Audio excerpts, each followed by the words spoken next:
Greetings, chess fans. The chess summer in Estonia continues because we're back with yet another fresh round from Paul Keres Memorial, which is held in the summer capital of Estonia, Pärnu, one of the most scenic cities in Estonia. The sixth edition is taking here place. The main event of the tournament, of course, is the classical A tournament.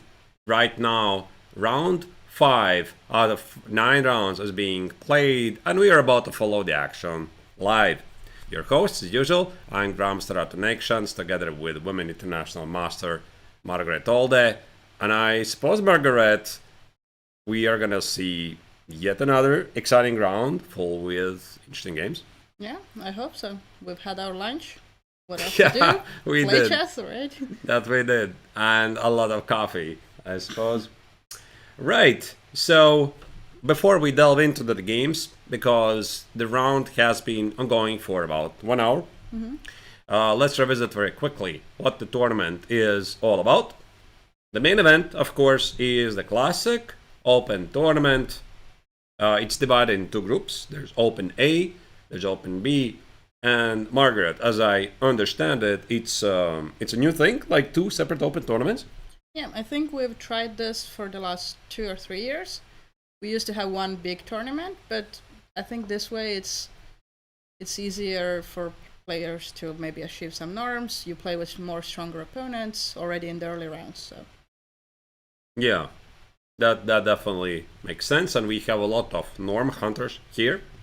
So the time control, as you can see, it's only 90 minutes for the entire game, 30 seconds per move, and this, of course, makes you the importance to adjust the strategy. Time scrambles are pretty common at this time control. And this is the prize fund. As you can see, the total amount of the prizes is 16,000 euros. Of course, the lion's share is going to go to the main Open tournament, but we see also pretty considerable prizes for women. Then there's, of course, Best Estonian. There are all kinds of rating groups and age groups, and good prize money also for the B tournament. yeah, definitely some more motivation, enjoy some chess, but also, yeah, maybe earn some money. Is this also the largest prize fund in the history of Paul Keres Memorial? Yeah, I think this has actually been our goal to increase the prize fund every single year, make it bigger. Also, it's been more participants every single year, so maybe it's working. So the tournament is growing slowly, yeah? So I think it's also sending like a good message. You're doing something right. Yeah, I hope so. Because actually, I think last year we had like 102 participants. This year we have 150 participants. So Oh, wow. That's like 50% increase. yeah, not bad, right? Not bad, not bad. Indeed, not taken. And here's the schedule of the tournament. As you can see, we are already on to round 5. It's not really an easy one, so no easy tournament, because the entire tournament will be played in 6 days, 9 rounds, so 3 days, there's double rounds. So tomorrow it's gonna feel like a small rest day, because the players will have a chance to catch their breaths in the morning, and then again on Friday a double round day followed by round 9. And what you're not seeing here on the screen is there's an extra juicy part of the festival, the Rapid and Blitz. Yeah, exactly. So on Saturday evening we will play the Blitz event, and then Sunday is for Rapid, which is actually why we are playing it in 6 days, so that we would have more time to actually play the Rapid as well. Yeah, so everything is like included in 1 week. Yeah, that's why you call it a festival, yeah? You have all 3 tournaments. That makes sense, of course. All right, so let's delve into the action. The games already have been ongoing, and at this time we have a bit, there's a camera bit glitch, but we have our access to 2 cameras at the same time. So there's the playing hall overview, and we also have access to the top 2 boards. And yeah, let's see basically what is happening. Yep. We start with the first board, or should we quickly discuss the results? Yeah, maybe we can actually mention this, because a couple of games have been already finished. Can you maybe mention who they are. Yeah, so the third board where two grandmasters played against each other. So Thomas Larouches with white pieces against Nikita Meshkov's. They decided that, it's an evening round. Maybe they want some rest. Playing against the grandmaster. Okay, let's do a draw. Good result. Let's go rest. And then we also had a draw on board 8, if I'm not mistaken, which was Oliver Vartyavara against Daniel Copilov. So maybe the same story. Just save some energy. Right. Yeah, it's of course perfectly understandable that some players try to take it to rest. And as I understand also, there is this possibility to take a bye. Yeah, you can take one bye during the first 6 rounds. So if someone wants to take a bye tomorrow, they can, and then they will get half a point. But yeah, only during the first 6 rounds. I have to confess, I have never taken a bye. Yeah, no, same. But I think it's mostly for people who come to Estonia. They want to see other places as well, and which is actually why we kept it until round 6. So there are people who maybe want to take tomorrow the whole day off. They can go enjoy Pärnu. Maybe if they're first time in Estonia, even go to Tallinn. It's not that far, right? Right, actually. Just see around, yeah. Yeah, that's really nice. Otherwise, of course, there's the double rounds. Not so easy to enjoy some sightseeing. Absolutely. All right. So we are going to start with the very first game. There are how many leaders in total? There were 6. 6 leaders. Yep. Okay. The previous round there was like 5 leaders.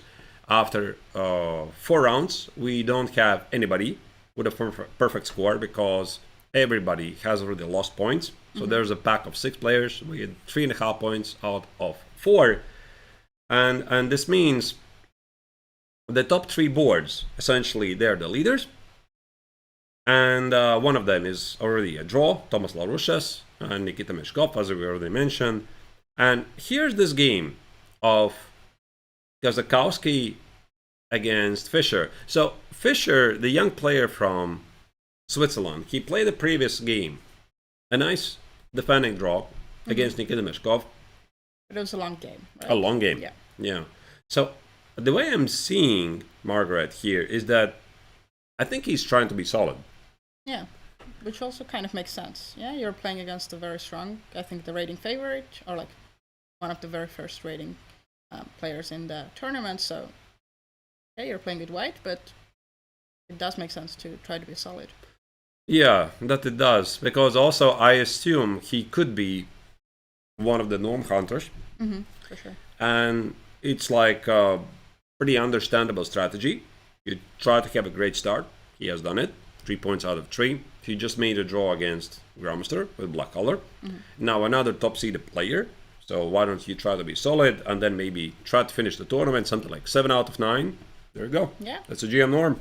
Yeah, and it also gives an option to maybe provoke your opponent a little bit. Do Yeah. you want to overpressure with black? Do you really want to win? Okay. Yeah. It gives me chances. Yeah, we did talk about this the other day. And I am, I try to a bit understand how Kazakowski feels. So tournament-wise, I mean, if you're looking at the pairings, there's the 3 boards. So Fischer is playing against Kazakowski. Bogner on the second board is playing against Denis Andreashkin. And Larouches against Nikita Meshkov, 2 Grandmasters, they already finished the draw. Yep. So I'm thinking from Kazakowski's perspective, like I'm the top seeded player, I'm the favorite.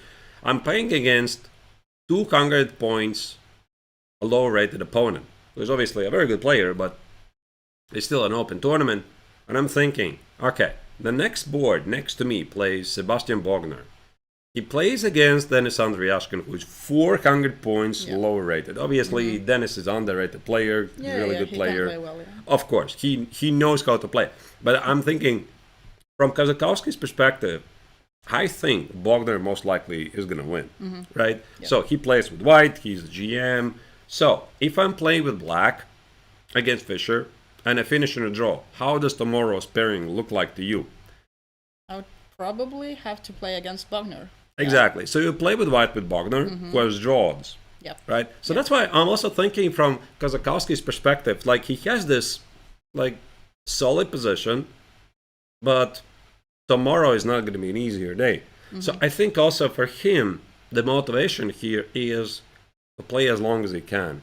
Like, seek the chances in this game, because he already expects. I mean, this is like, from my experience, you sometimes already are thinking further. Maybe it's not really a great thing. You should be focusing on what you have at hand. But I can definitely tell you this is happening all the time. You're thinking ahead. Okay, most likely that's the tomorrow's pairing, and I am playing still against a lower rated opponent, and I gotta give it a try. Yeah, or at least give him a chance to maybe go wrong somewhere. Yeah. Not to make a very quick draw. So this is the current position where white enjoys very minor pressure. Very, very minor. It's a pretty well-known line, so let's maybe go back from the beginning, right? All right. Open Sicilian. Najdorf again. A4. Not the most played move. But as we discussed, this is the position you can play anything, yeah? Yeah. Like, there's all kinds of moves. E4, E5, Knight of 3. Very classical approach. White just wants to control the light squares in the center. Bishop G5. So the logic is eliminate the knight. That controls the D5 square. Put the bishop on C4. So the fight is for these squares. Knight E5. And also I think that the understanding mostly of these positions has changed dramatically throughout the years. Because this would be like in some ancient times, and I'm talking like maybe 80s, 90s, ancient times. Yeah. This would be like a dream position for white. Like for black, this would be like, no, it's just worse. Yeah, you have the weakness, you have the square. Yeah, you have an outpost, the bishop on f6 is bad, etc. But then comes into the light, the Sveshnikov operation, and it broke a lot of rules. So according to the Sveshnikov operation, this position feels like some sort of a Sveshnikov operation. Black very often keeps the bishop alive, counters the center with g6, f5, and practice has proven that Sveshnikov is a very strong system. That's strong. That's even played at highest level. So that's why here, again, black is perfectly safe, but the point is it's very difficult to be ambitious. Yeah. All of this makes sense. Logical moves, bringing your pieces out. Yeah. Right. Yeah, I think knight b6 is necessary because otherwise white's gonna firmly control these squares.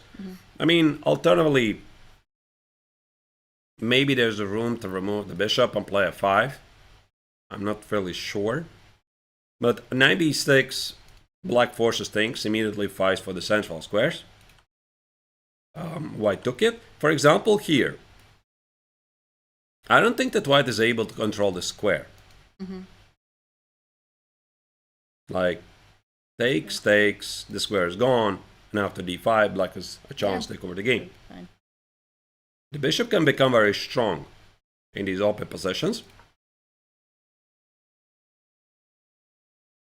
So they traded all the white pieces, yeah? Yeah, and there's some queen c4 stuff, so b3. White is thinking about some c4 ideas, some Marazzi bind.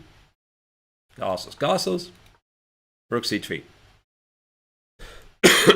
I'm not entirely sure if this is necessary, but I would assume, for example, a5 would get something like this, then white has some pressure. Yeah. Like, you're stopping b5, you're stopping d5, you put the heavy pieces. Putting your pieces. Right, so you apply some pressure. So that's why this rook c3, it feels very logical. Yeah, he wants to double the rooks as well. Maybe create some of his own pressure on c2, so yeah. Yeah, so rook d1 was played. I don't think the black also can play d5, because in these lines, as you can see, d5 falling. Yeah, the pawn is under attack. So black played here, knight e1, okay. Knight e7, rook d3, rook d1. And knight c5. Okay. Okay, so well, I already decided to keep all the rooks on the board, yeah? Not to exchange any of the rooks. So he's keeping the material on as much as possible from now on. Yeah, and we can see them on the right side. So these are the two top boards, and a random spectator in the middle. So on the right is Kazakowski against Fischer. So Fischer plays with white. Kazakowski on the very far right side plays with a black color. And on the left we have Sebastian Bogner with a white color. He plays against Denis Andreashkin. So K3. I think that white is thinking about c4, knight c2, knight b4, knight d5 eventually. But why did he put his rook on e3? I would have thought maybe to put it on d3, e3, maybe g3. Are you implying for some attack? I mean, I'm not realistically thinking there's a checkmate, but I mean it has more space compared to e3. Yeah, this rook e3 is like a very cautious move. Extra defending the pawn. Mm-hmm. Maybe it's some kind directed against some breaks in the center. And there's some extra attack. So it's like he put the rook on e3 to deliver a message. Your d5 is never going to work. Never going to happen, yeah. Yeah, like I'm so ready against it. And maybe he wants to play c4. So I'm thinking, if I'm Kazakowski, how do I generate my game? I think something like g6 would make perfect sense here. Mm-hmm. Think about future f5. Yep. Maybe, yeah, but knight e3 doesn't feel right. Knight e3, there's going to be knight e3. Yeah, no, you don't really want to take it with the... Yeah, you're actually dropping a pawn. So no knight e3. And what if I play c4? And I was thinking that maybe these positions are not really so easy. Because if I will get to play b5 at the right moment, mm-hmm. like this. I mean, this is probably the wrong moment. But the point is, if I get to force you, I get something like this. Yep. I have a beautiful knight, targets the weaknesses. I can target this pawn, I can target this pawn, and maybe I get a great game. Mm-hmm. Yeah. But the point, of course, is what about queen b5? I'm actually surprised the engine says this is somehow equal. Kind of looked at why this gone up, right? And you're not getting it back immediately. Yeah, maybe there's some counterplay at b file, but I'm not seeing it. Some queen e8 something like this. You'll have to be like a little bit careful of your d6 pawn as well. Also, 96, 94 is a thing. Yeah. I mean, that's why this c4 is not really also given, mm-hmm. because then black could organize counterplay with b5, and the Marazzi bind and b5 break is like bread and butter for these positions. Yeah, so they like match really well. Mm-hmm. So I think that Kazakowski needs to be like smart, play g6, start to play cat and mouse. But I think white can do the same and play something like rook d2, and maybe just hint at knight e3, knight b4, knight e5. Yeah, and then now it's black's turn again, right? Are you gonna just sit and wait as well? No. Actually, I could play f5. No, that was like part of the. That's the plan, but that's also kind of risky, yeah. Like it is risky, it yeah. is a decision that you can't take back. Yeah, but I now get a pawn majority here, and if you play knight e3, I get to play knight e4. Put the knight on c3, play e4, d5. You know, there's a game. Yeah. There's a game. So I surely hope that Daniel is not playing for the draw. I surely hope. Because this is one of the hardest things to do in chess. Like, I have been in this situation so many times. Even in final rounds of open tournaments where I just need to draw Yeah. with the white color. Right. Yep. And I wish I didn't have to do that. Like, I wish I had to, like, play for the win. It's so much easier, psychologically. Yeah. So the advice here is always go for the win. And why I'm saying this, maybe none of this is even the case. It just feels that White played it out very unambitiously. That's the impression I'm getting here, right? So he played this entire sequence like he knew where he's going. And maybe his idea was like, if it's a draw, then it's a draw. But it's so easy at some point to become passive. You know, you try to play for the draw. By the way, Queen G6 is play. I don't like this move. But yeah, I suppose it enables some knight e6 stuff. Yeah. No, I see. I would have wanted to go rook g3. You wouldn't have this move. But now the rook has to stay in. Like, I have to defend the e4 pawn as well right now. Yeah, I can't move my rook. Right. I guess still knight d3 is not really possible. Pawn is dropping. But actually, maybe this is a very smart move. Like, I'm thinking this could be the typical reverse thinking. And he maybe thought, okay, I couldn't make a progress on my own. So what does White want to do? Now he has to decide if he's going c4 or not. Yeah, I mean, after c4, of course, there's the b5. What about rook b6? And what about some pressure here? Is this something you want to do? Like, you might not get your knight c2, knight b4, knight b5. Anyway, so do you play c4? You can't play knight e3. Knight e3, you... Oh, maybe you can actually. But then you give up the c file. Yeah. Not quite good, yeah?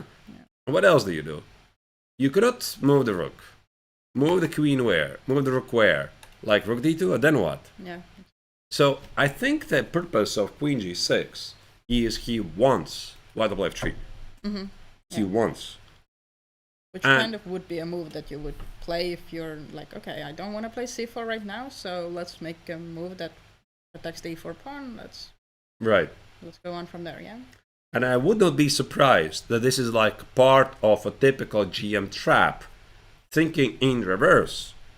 Provoke white, yeah? White to play f3. And now play something like, actually maybe you could even just play knight e6. Yeah, maybe it's just that, knight e6, knight e4. I was thinking I could even go back. Like g6, f5, and white is committed to f3. f3, so there's nothing on the king side. Right. No, but this is actually very obvious. Yeah. Knight e4, rook c3, or just knight e4, apply pressure. No, f3 is never going to happen. Okay, so do we have any other options to consider then? If the queen is not moving, the rook is not moving, yeah, maybe the rook d2, if he just really wants to wait. Yeah, but what about this knight e6? And now... Knight f3? That's a really sad move. That is a sad move. Then you can also maybe at some point come to f4, so I'm not sure I want to allow you to go there as well. I think it just loses immediately. Yep. This is how you get in trouble. Yeah. No, maybe queen g6 is not a bad move. Okay, so I do need to do something. And just wait, yeah? Yeah. How do you stop knight e6? Not with I'm c4. not sure I can. Yeah? Maybe it is c4 actually. Maybe it is.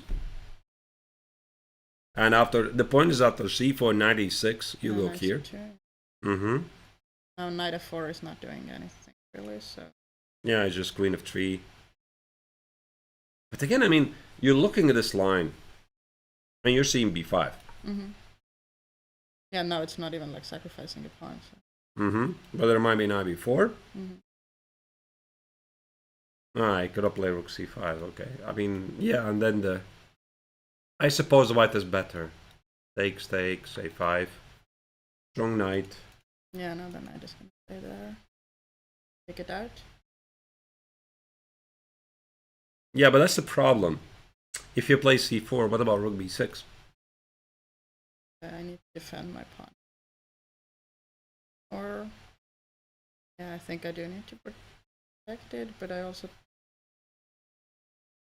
I don't want to go queen c2. Do I go like queen f3 maybe? I'm not sure what else my queen is doing there.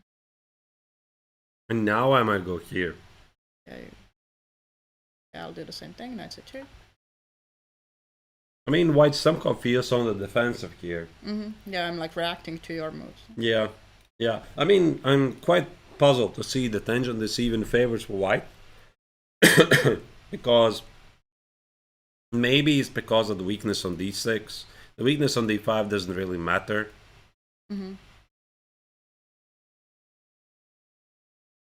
Does not look good for Fischer. I don't like this for him.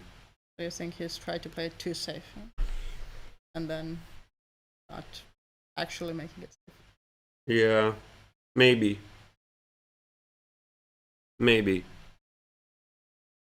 So let me check what engine suggests here. Is there some reasonable lines? Oh, it is c4. It is c4. But there's some other nonsensical lines. Yeah, but this... I think he's gonna pick it up. But maybe this was the plan all along. To play the c4 move. Yeah, it does make sense. I mean, why would he... Here. Why would he play knight e1 in the first place? Actually, he had the chance to play c4 immediately. He could have done it right here. He didn't do it.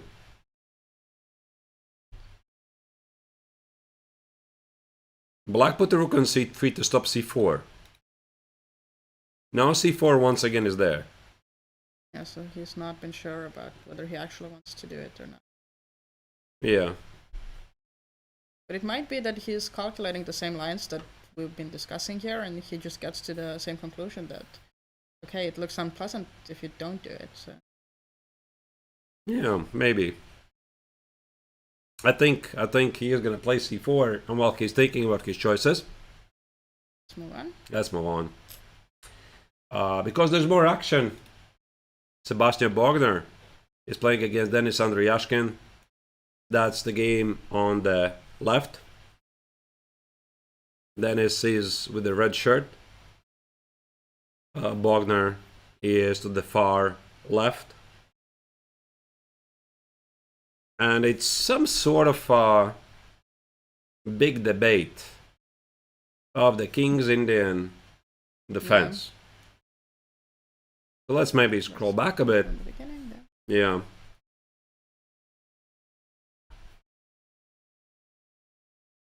Yeah, some classical approach against the King's Indian defense.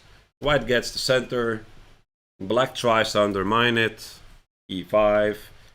I mean, historically, this has been documented pretty well. You cannot win the pawn due to some tactics. Yeah. So bishop e3. He takes on d4. Rook e8. Black gives up the center, but immediately tries to attack the pawn on e4. c6, immediately break the center with d5. Yeah, I think this was theory. Bishop f2. d5. Takes.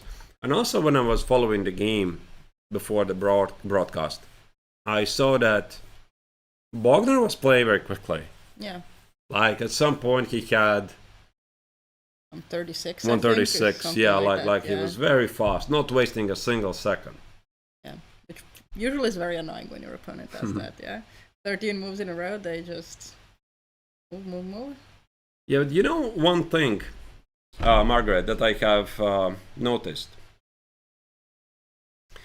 Typically the players who are playing so fast in the opening phase, they're typical time scramblers.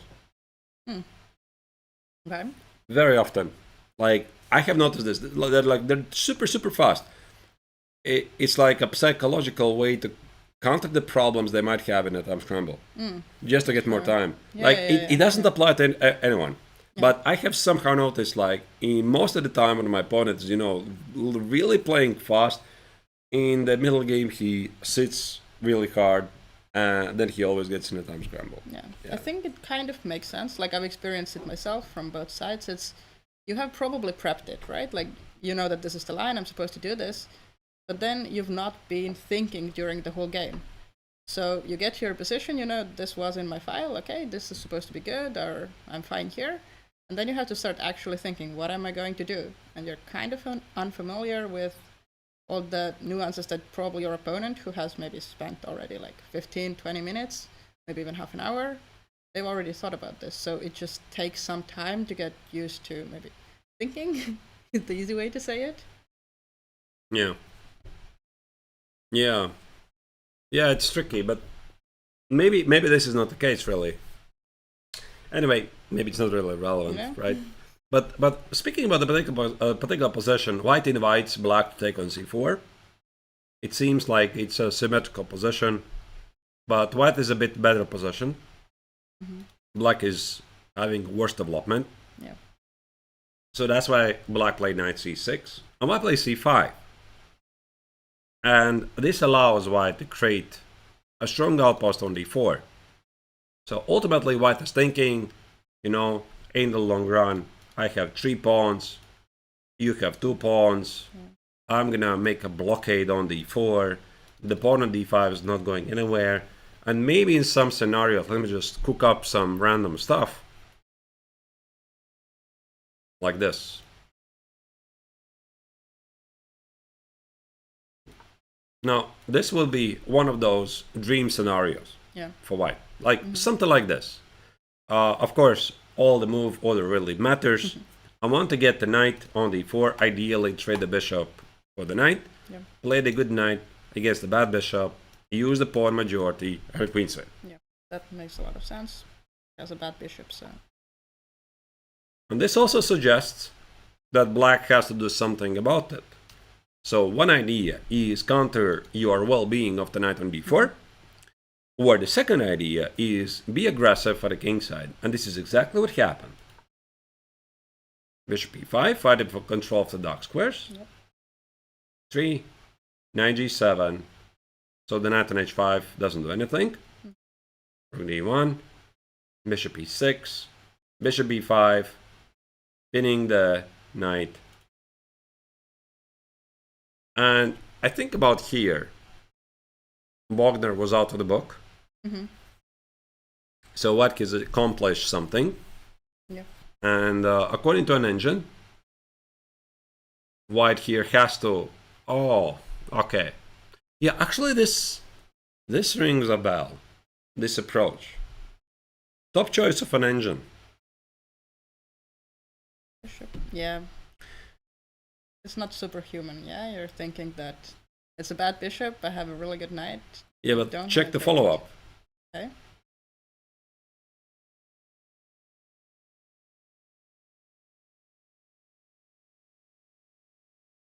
So you're... Like this. And white is better. Not very obvious. Yeah. No, but I have seen this idea. I have seen this idea because I have played some similar positions before, and the point is that in these positions, these pawns become static. Like you play e5, this weakens the pawn. You play d4, you weaken d4 square. And I'm just going to play for the pawn majority at the queen side.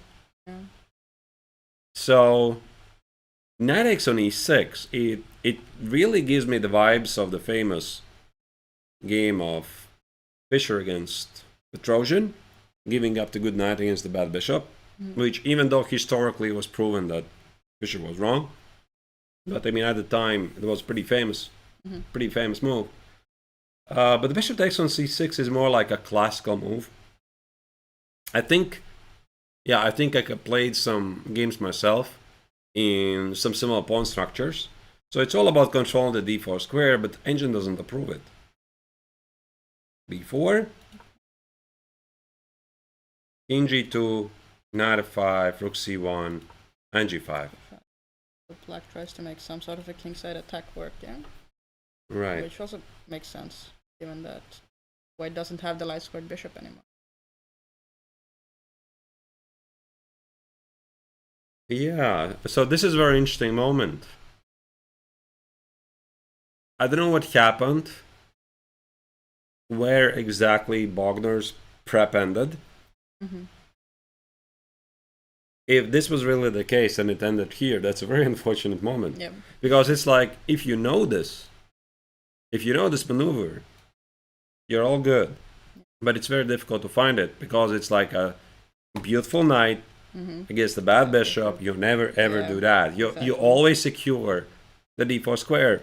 But I'm afraid chess is not so simple. Chess is hard. And there is one major element in this position. That's the king's safety. So if white was able to get this position, queens off the board, I think white's position is to be preferred. Like, let's say we put it like this. Here, I think actually after g5. Yeah, let's say g5, 92. Let's say black goes crazy and decides to trade.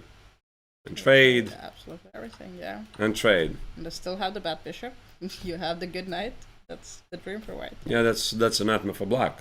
Exactly. Yeah, like bishop d7, and eventually white's somehow going to make progress with a timed execution of b5, c6, knight b5, etc. Yeah. But that's the thing.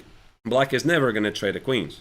Yeah, especially if he has played g5 already. So right. His plan definitely is to make something happen on the king side, yeah?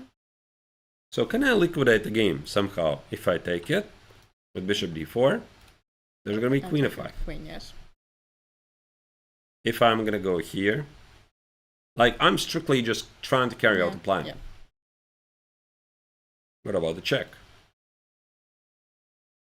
Sacrifices don't work yet, but yeah, because my g5 pawn is hanging.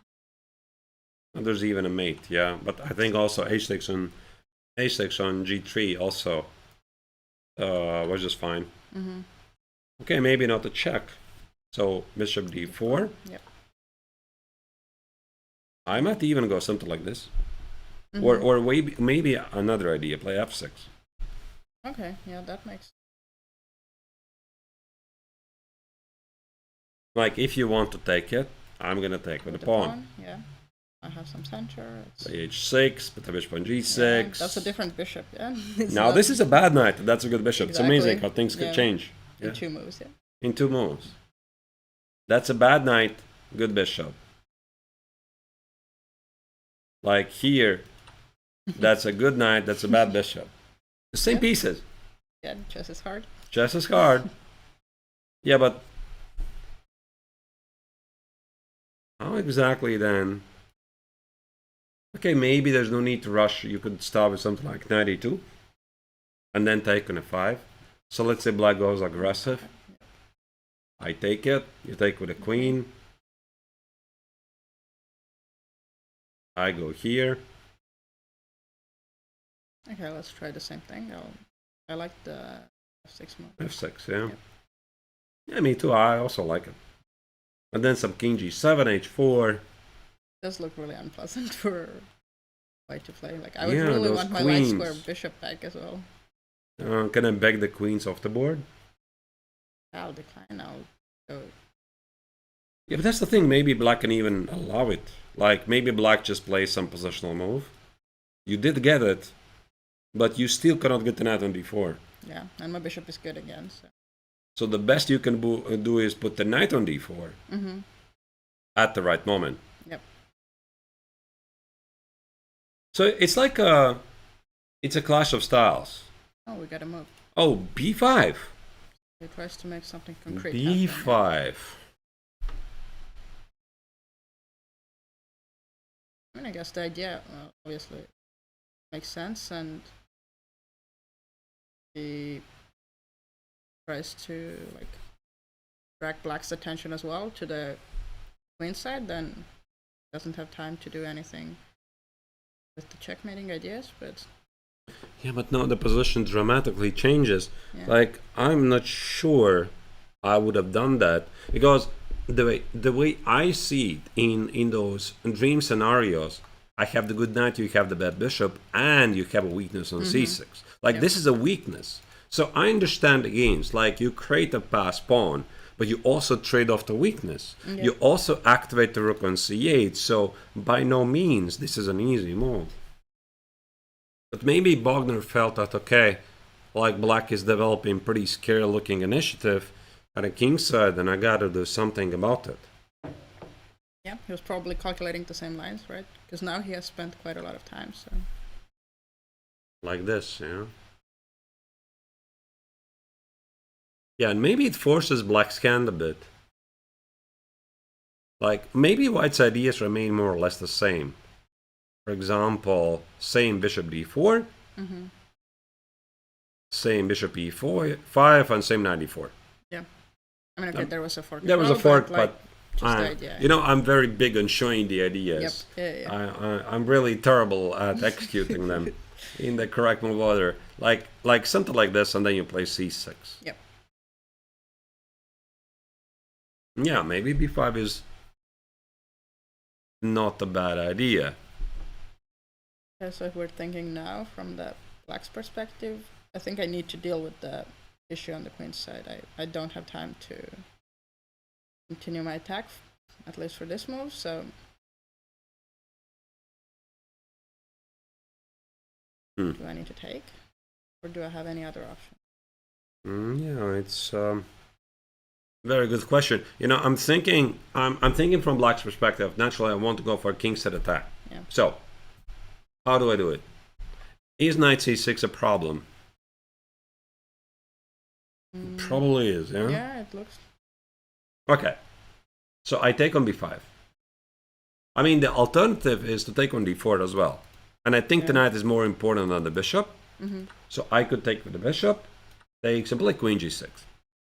This is something I was looking at, yeah, like obstacle of bishops, h5, h4 stuff. You have logical weaknesses. I have the bishop for it. This diagonal probably doesn't really matter. I can always close it with f6. And you might play b6, and I might just ignore it. Yeah.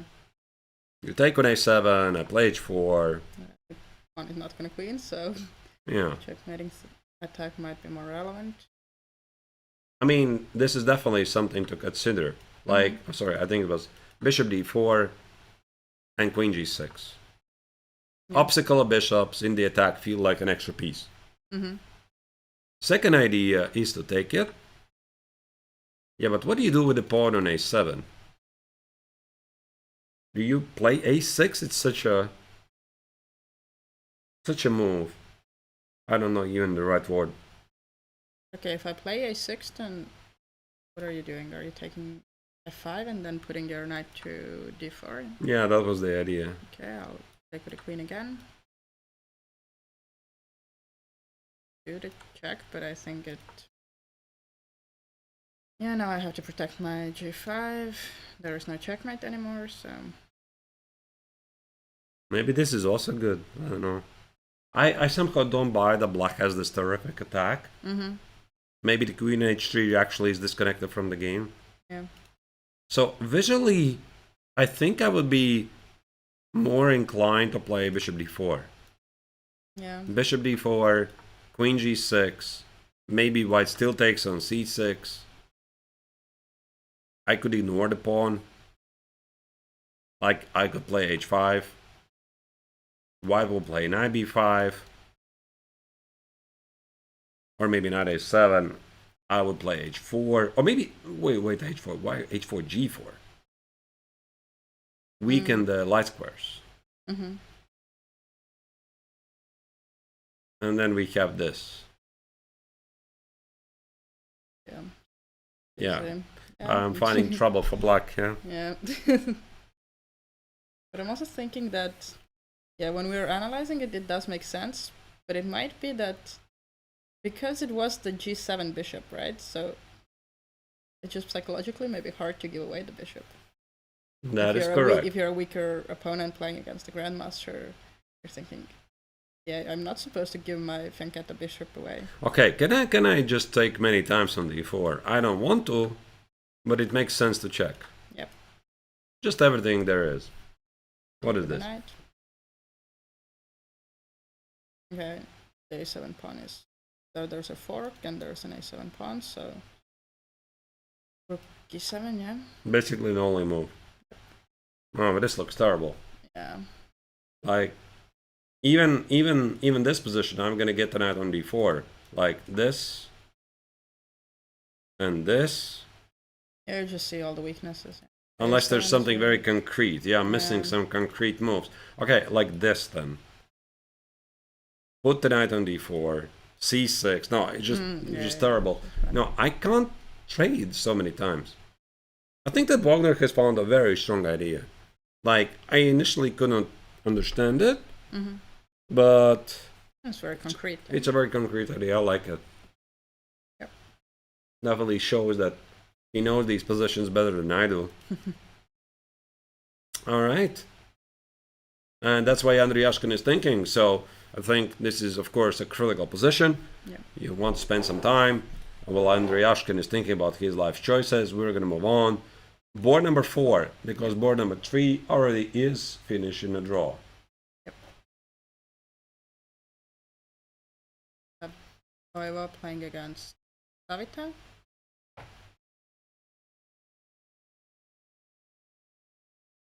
Is the bishop on e3 is the first piece I see, but and the bishop on d3, which probably was on g2 at some point, so some very non-standard ideas. Yeah. Okay. White has a pawn. Yeah. g3, e5, c4. Okay, now we transpose to the English opening, c4, e5, g3, c6, d4, e4, queen a4. Okay, here we go. Oh, I've never seen queen a4. Yeah. This is pretty interesting stuff. I try to recall who first played this. This was some Super GM game, I think. Maybe Petr Svidler against somebody. I mean, how do I know this? Because I wrote this stuff from Black's perspective years ago, or Chessable course. So the big idea is to stop Black from playing d5. You take on d5 and you get to the pawn. You play bishop g2, knight c3, you collect the pawn. Very provocative move. And if my memory is not totally failing me, I think Black had to play d5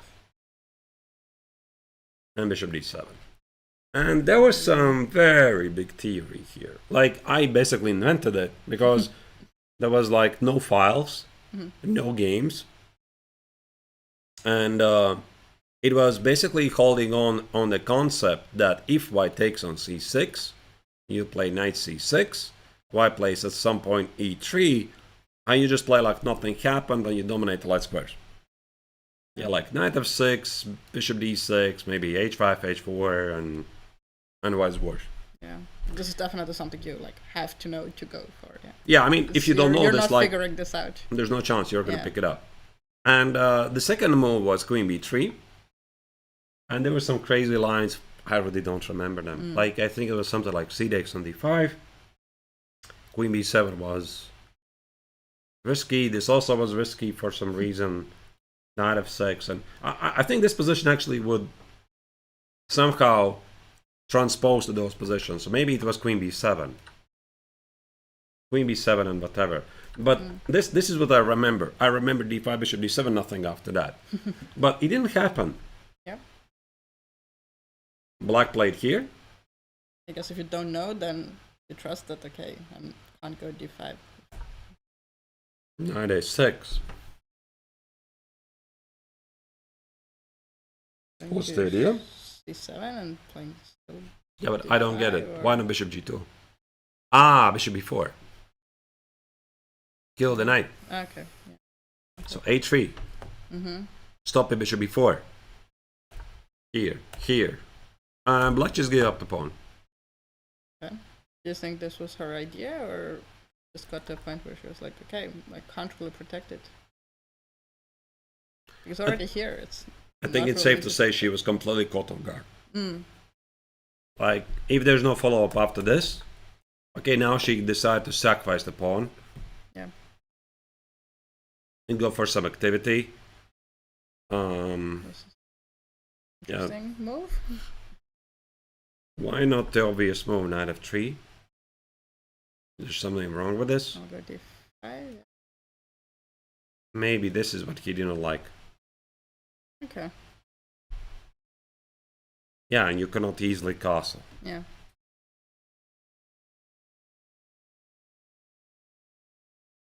And How else do you defend? Maybe c5. I will play d6. Yeah, it's not so clear, yeah? Even if black misplayed it, there's definitely some compensation. Mm-hmm. So bishop e3, d5, takes, bishop e3, queen b6. That's the position we have. Yeah. And by the way, knight f3, he's still met with bishop h3. Okay. So, but then why did he put his bishop on d3? Why not just go back and play knight f3 and say that I'm a pawn up and... Here. No, I meant, okay, the bishop e3, d5, and then why not bishop back to g2? Ah. I would want to play safe. Knight f3, castle, I'm a pawn up, I'm happy.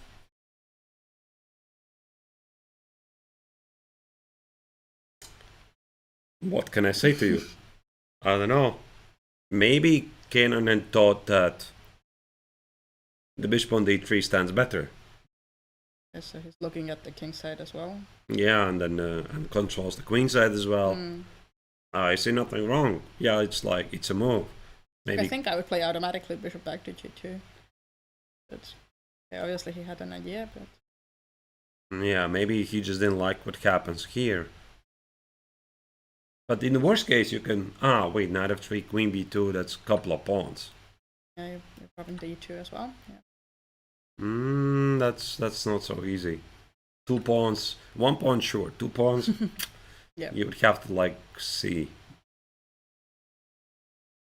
Yeah, that's actually an issue. The d5 pawn, I don't have problem timing. Do I? So, bishop e4, bishop That's- g2, bishop d5, yeah? That's what we're not supposed to do in the No. opening. So let's not do it. Okay, yeah, let's see what Toivo did, I guess. Yeah, Oh, so he's he played playing- bishop d3, now he's thinking. Actually, yeah, Engine fully supports his choice. So I guess the first question is, do you need to protect your d2 pawn, or are you planning to sacrifice He it? might have this move. Defend the pawn, and just in case hit the pawn on h7. A bit unusual. So if you take it, I'm gonna include knight f3, collect the pawn, go back, and you're just down a pawn. Yeah.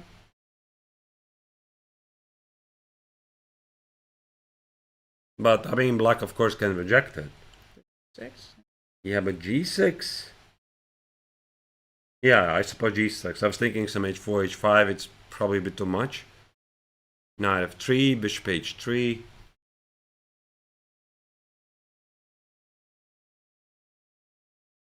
Compensation. Yeah, definitely. On c file as well. I mean, there is a line which somehow is related to this. I would like to show you from the beginning.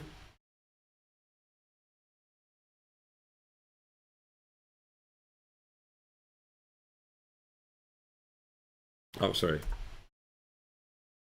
You know this one. I've seen it, yeah. Oh, sorry, not b6, c6. The Adiban Gambit. It got quite a bit of popularity. Also, by the way, Indian Grandmaster. And it goes on and on and on. And black has like pretty good record here. Okay. And here, one of the moves, can you guess for white what it is?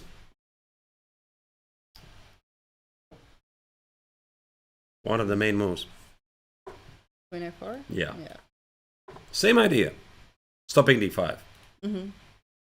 So, and then somehow the line continues. I don't remember. I think it was b5 and queen c2.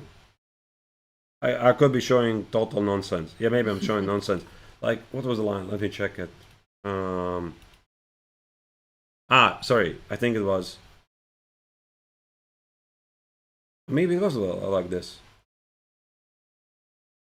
Queen is. There was also the queen e7, queen c2, d5. C takes on d5 and bishop f5. There's some ridiculous lines, but But the point is, black has the compensation. So I'm looking at this, and it somehow resembles all of that. Black is down a pawn. White is not fully developed. There's some compensation, but according to the bar, not quite. Yeah. Queen b5. That I was just trying to make this move work, but I was thinking, okay, can you take on d4? And then you do take on... How's your tactics? Well, depends. As soon as I say the word tactics, you see immediately, yeah? Yep. Cool Nice trap. Yep. Yeah, this is also one of the reasons why it's a good idea to solve tactics or puzzles. You spot them in real time, in variations. Queen b5. And I think Kanan is quite big on these things. Yeah. Yeah, being so a good blitz player. Yeah, being a very good blitz player, very quickly notices all kinds of tactical patterns. So Queen b5 is a strong move. Maybe actually black doesn't have anything better than to take. Yeah, because otherwise you don't want to exchange the queens really, so... Yeah, but what do you do? So, if not this, then what? Where do you put the Queen e6, but it feels wrong. Queen d6 maybe. E6. Also under some... Knight of 3. At the right moment. And this. Ah, but there's another pawn. And the knight is stupid, yeah. The knight is really stupid. And there's even more problems than that. Yeah. It's really stupid. So maybe... Yeah, Queen b5 is a genius move. So normally, there's a rule. When you're playing, and you know you're in trouble, what you're doing? Trying to complicate somehow. Yeah, you're trying to complicate. That's the rule. When you're having a much better position, you're clarifying things. When you're having a worse position, you try to complicate. So here, I think for Savita, there's no easy way for her to get out of the trouble. So, try to complicate. This is not complicating. How can you complicate? That is a good question. Yeah. Maybe this. Indeed. Here, start with improving the knight. Here. And still bishop h3. Yeah. And okay, fine, it's not great. But if you take it, I play rook b8. If you take it, I take here. It's not great. It's complex. Yeah. I think something like this. Because bishop d4, I'm not sure about this. Too easy for Taiwa to figure this out. Yeah. Might be even though good. Because again, knight f3, still bishop h3. And use obstacle the bishops or some craziness. Like this. But I don't buy this. Yeah, now you have some 95 ideas as well. Right.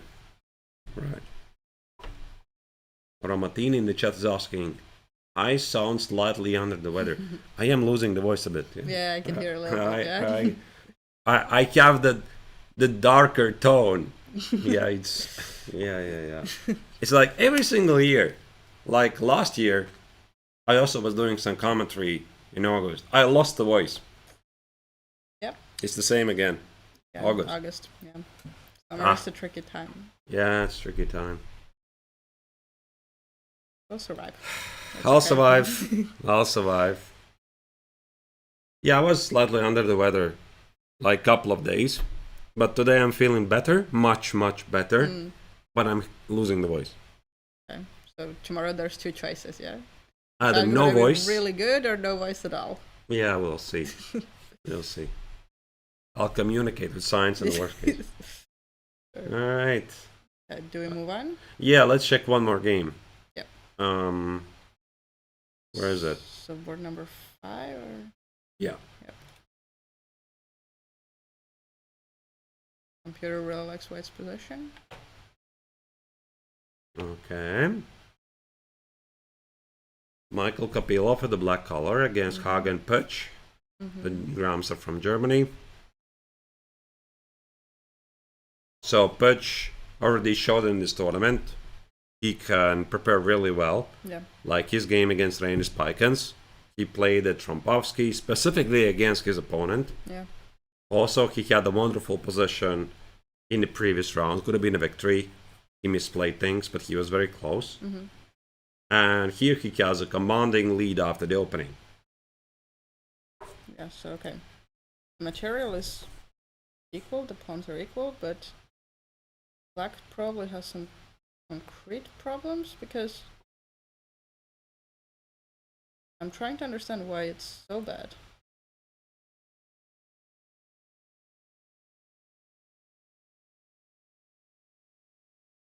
Yeah.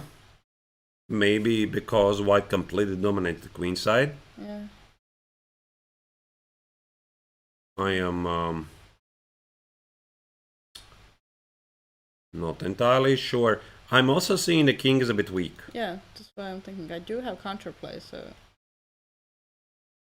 the rook has to stay on c6. Maybe it's something again very concrete, very specific. Here we go. Yeah. This is also not the super G4. very human move, yeah. Easy move. Rook h7, queen a6.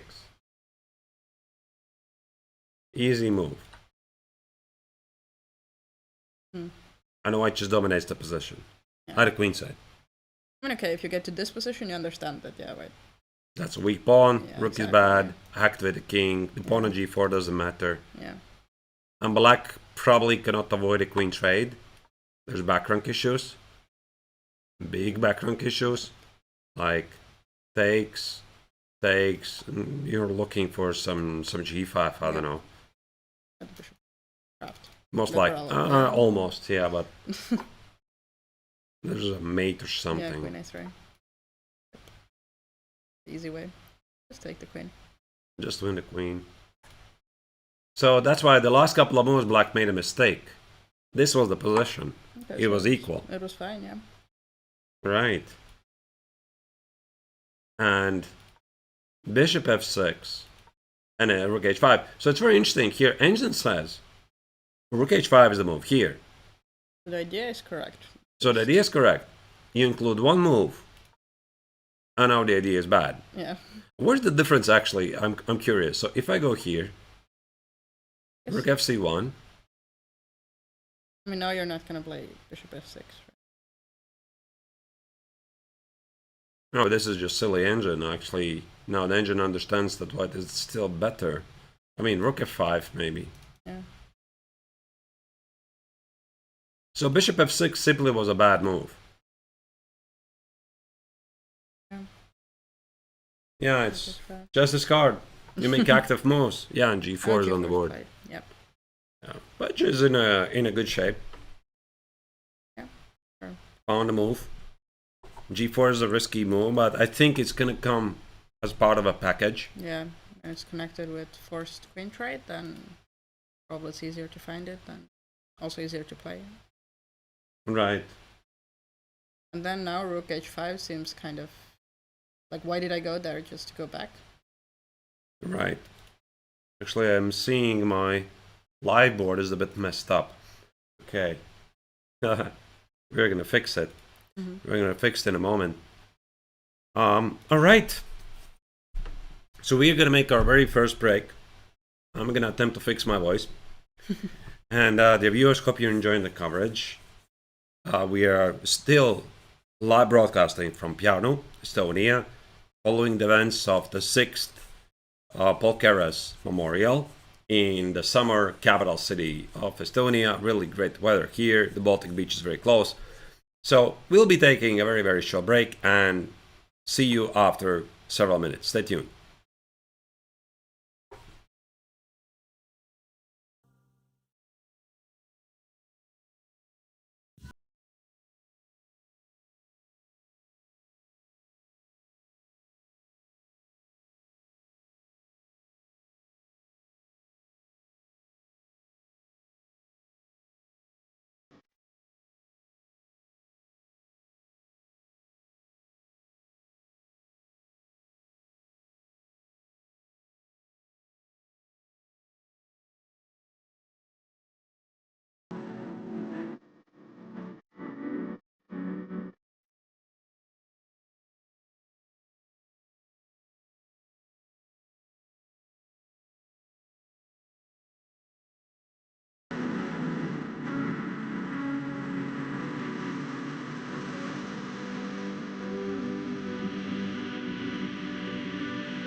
We're coming back live to you, dear viewers, from the Paul Keres Memorial that is being held in Pärnu, Estonia, one of the most scenic cities in Estonia, our neighboring country. I'm from Latvia myself, and the tournament is in a full swing.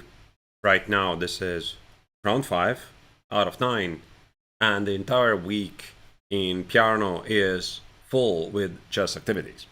Yeah, definitely exciting, and I guess let's get into it. Absolutely, let's do this, because the leader fights obviously are ongoing. Yeah, we're going back to the first board that we were looking before. We have our back at them as well. Right. Yeah, it's a bit glitching lately. There's nothing I can do about it. So this is the current position. Both players stand at 3.5 points out of 4. Yep, still sharing the lead. Okay, I think I'm gonna, if the camera is gonna keep glitching, I'm simply gonna change it. I don't know what's going on there. And Kazakowski is, I think, trying to confirm that he's the ELO favorite for this round, because in case Bogner on the second board wins, he's gonna have to face him tomorrow anyway. Yeah. All right, I'm gonna switch the camera. Yeah. It's glitching a bit. Sorry, nothing I can do about it. Oh, this one is glitching as well. Or maybe some internet issues or. Yeah, Oh, hopefully. I hope they will be resolved.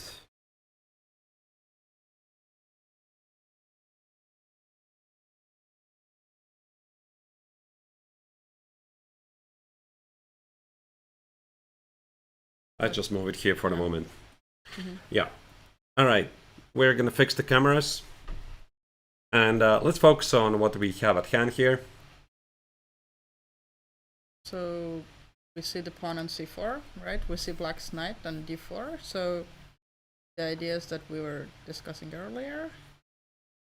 And yeah, I guess maybe we go back because only like 4 or 5 moves have been made. Yeah. We left it here. Yeah. Other queen g6. G6, and we were thinking that black kind of provokes white. Do you want to go c4? Do you not want to go c4? Right. And we thought maybe he has to, yeah? He did not. He did not. He played h3, which could be part of the plan to play queen g4. Knight e6. The knight is clearly heading for the d4 square. Yeah. Now white plays c4. Knight e4. Great That makes move. sense, yeah. Yeah, but I'm not sure why this even deserves an exclamation mark. It's just like the most natural move in the world. Okay, fine. Queen g4. And this is where Kazakowski was spending quite some time. And he played king of fate. Knight f3 and went back. Okay, so he's willing to exchange the queens, but on his terms, basically. And he also doesn't want to change all the pieces. So he wants to keep at least the knights on. Yeah, I like this king of fate, mostly. Like, I'm not sure this is such a great move in this particular position. And maybe also Valery is not really sure himself. But typically the king is standing really well in these positions on e7. And why? It protects the pawn on d6. For example, you take on g6 here. Let's say you play g3. I'm going to put the king on e7. Let's say do something like, let's say h4. I'm going to put the knight. And if I will be able to play f5, fight for the center, you see the king on e7 controls some critical surrounding squares. Yeah. So it's a nice move, but I would like to go back a bit and try to understand why not b5. Because this was definitely in Kazakowski's mind. Like, he knows this maneuver absolutely, but there was something that made him not to do this. So what was it? Okay, so I guess you have to take, yeah? Probably the c pawn first. Take, yep. Now there's some choice. So do you want to take? Do you want to go a5?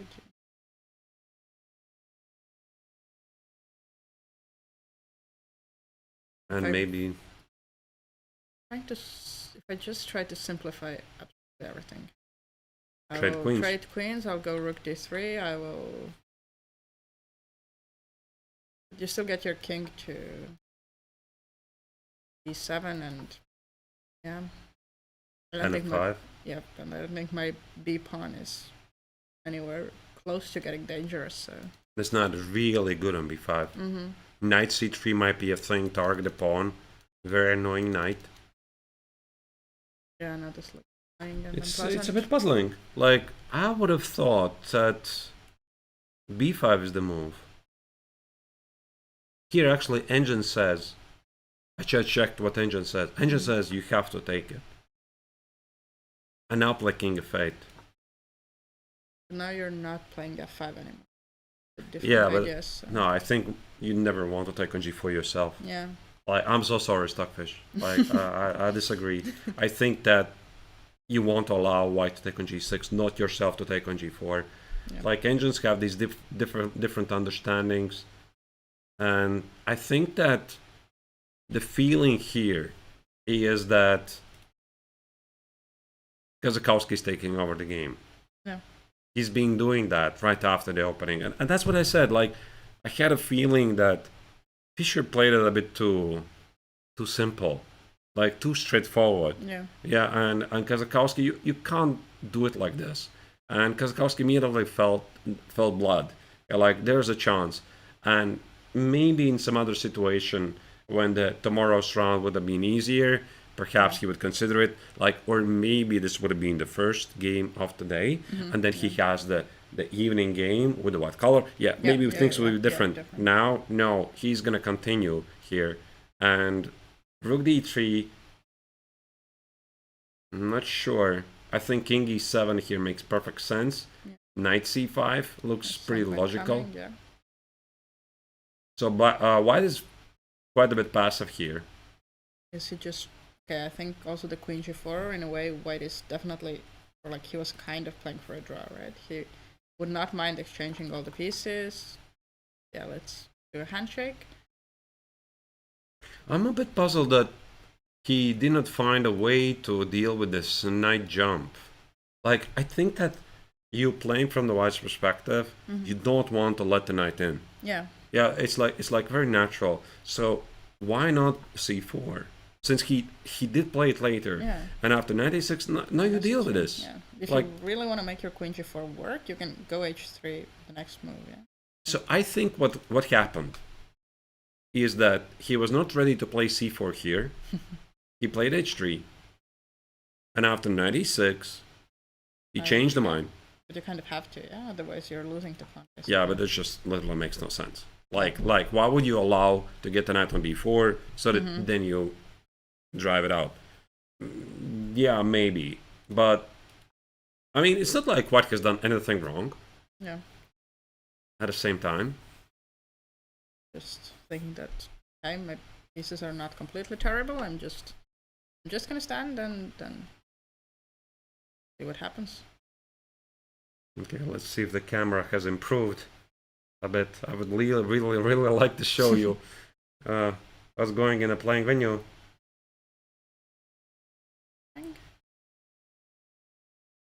I think it's a bit better, yeah?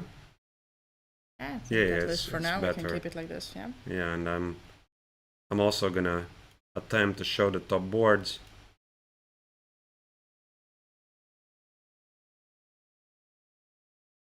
Just for a second.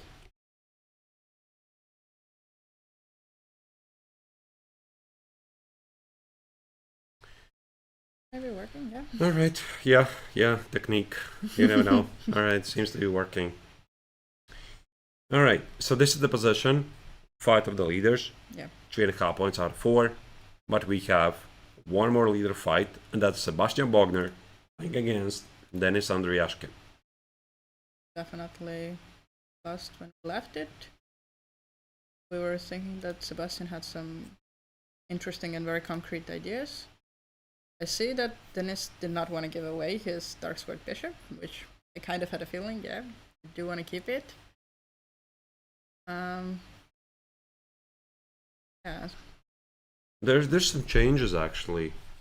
I see some mistakes according to an engine. So b5. This was the last move we checked. Yeah. C takes on b5. And knight c to b5 is a miss. We should have taken it with the other one, or? Oh. Knight takes on f5 first. That's what the engine says. If I take, what's the... Probably with a queen. And now you take on b5. Difference is that... Don't look at me. Like, I don't know. I mean, I think the queen on the 5 stands better than on f6. Yeah. Like, I'm seeing it controls those light squares. There's some g4 stuff. Yeah. But chess is... Maybe you want to go to d6 with your knight, and you're willing to do it in this way, but... And what does it change? Now after a6 you can't go to d6. And after knight takes on f5, you take with the bishop, but you control the d6 square. Yeah. So the correct idea, the correct sequence was this.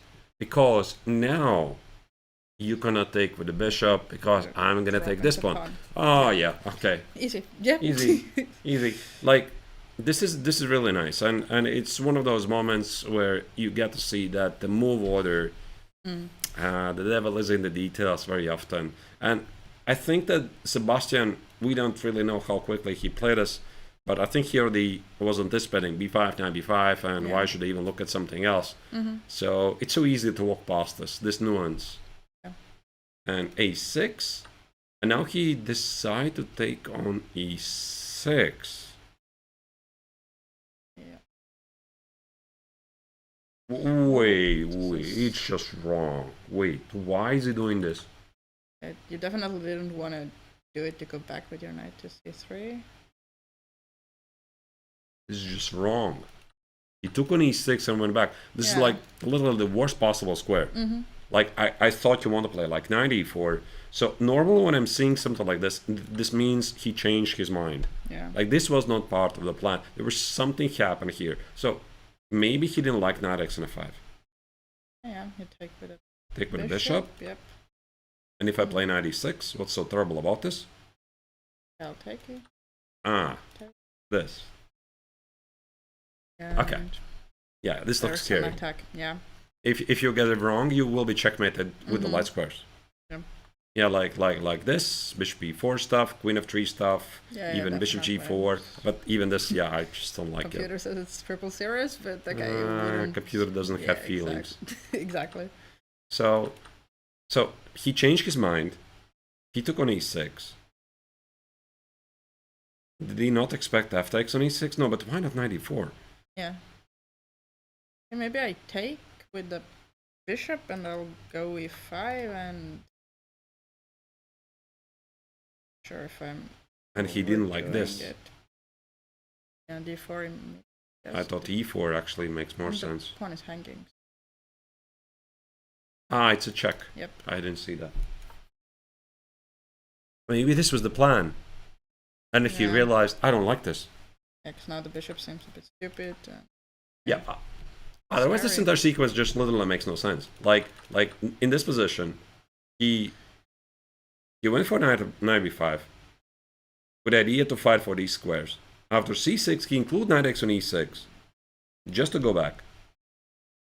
And another mistake by Bogner. Oh. I mean, it's not really like a groundbreaking mistake, and he's playing quite fast, actually, I'm noticing. Like, 47 minutes, playing very quickly, trying to apply pressure. Maybe he's just underestimating this, because he's setting up some like cheap tricks, okay, but Dennis is not gonna, even if he's right now 2100 rated, not gonna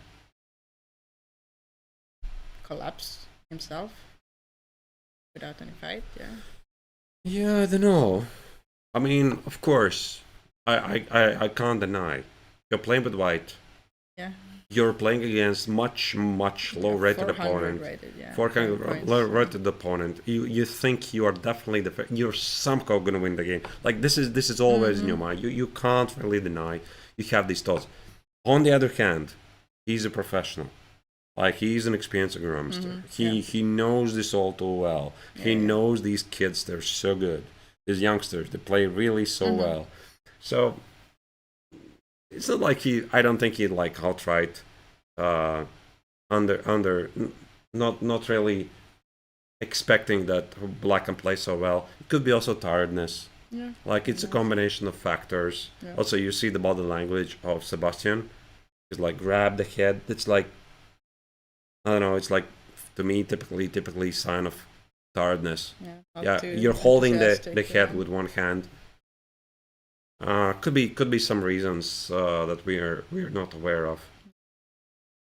Okay, I guess Rook e1 does have the concrete break. Like, do you want to take knight d5? Is this tactic? No, I think he's going for some pressure here. Some. I don't know what's the move even idea. What does he want? Yeah, knight d5. Yeah, knight d5 I think is a trap. Yeah. Yeah, but apart from that, like, let's say I play, I don't know, king h8. Why you play rook e1? Yeah. Like, I don't understand it. Like, what's so special about it? Maybe there's something. Can I just try to do it like slow? I will try to double the rook somehow. But yeah, but the knight is hanging. The knight is hanging. Yeah. Maybe there's. Maybe there's some queen a6, some crazy tactics. Okay, king h8 of course just makes no sense. You know, I'm thinking I could play bishop d4. You gave up the d4 square. I'm gonna use it. I'm gonna go after the pawn. Yeah, that does make sense. Like super obvious move. Yeah. Like takes, put the knight on d4, apply pressure here. Yeah. And then white's c pawn is really not going anywhere. What was the hope before? Yeah.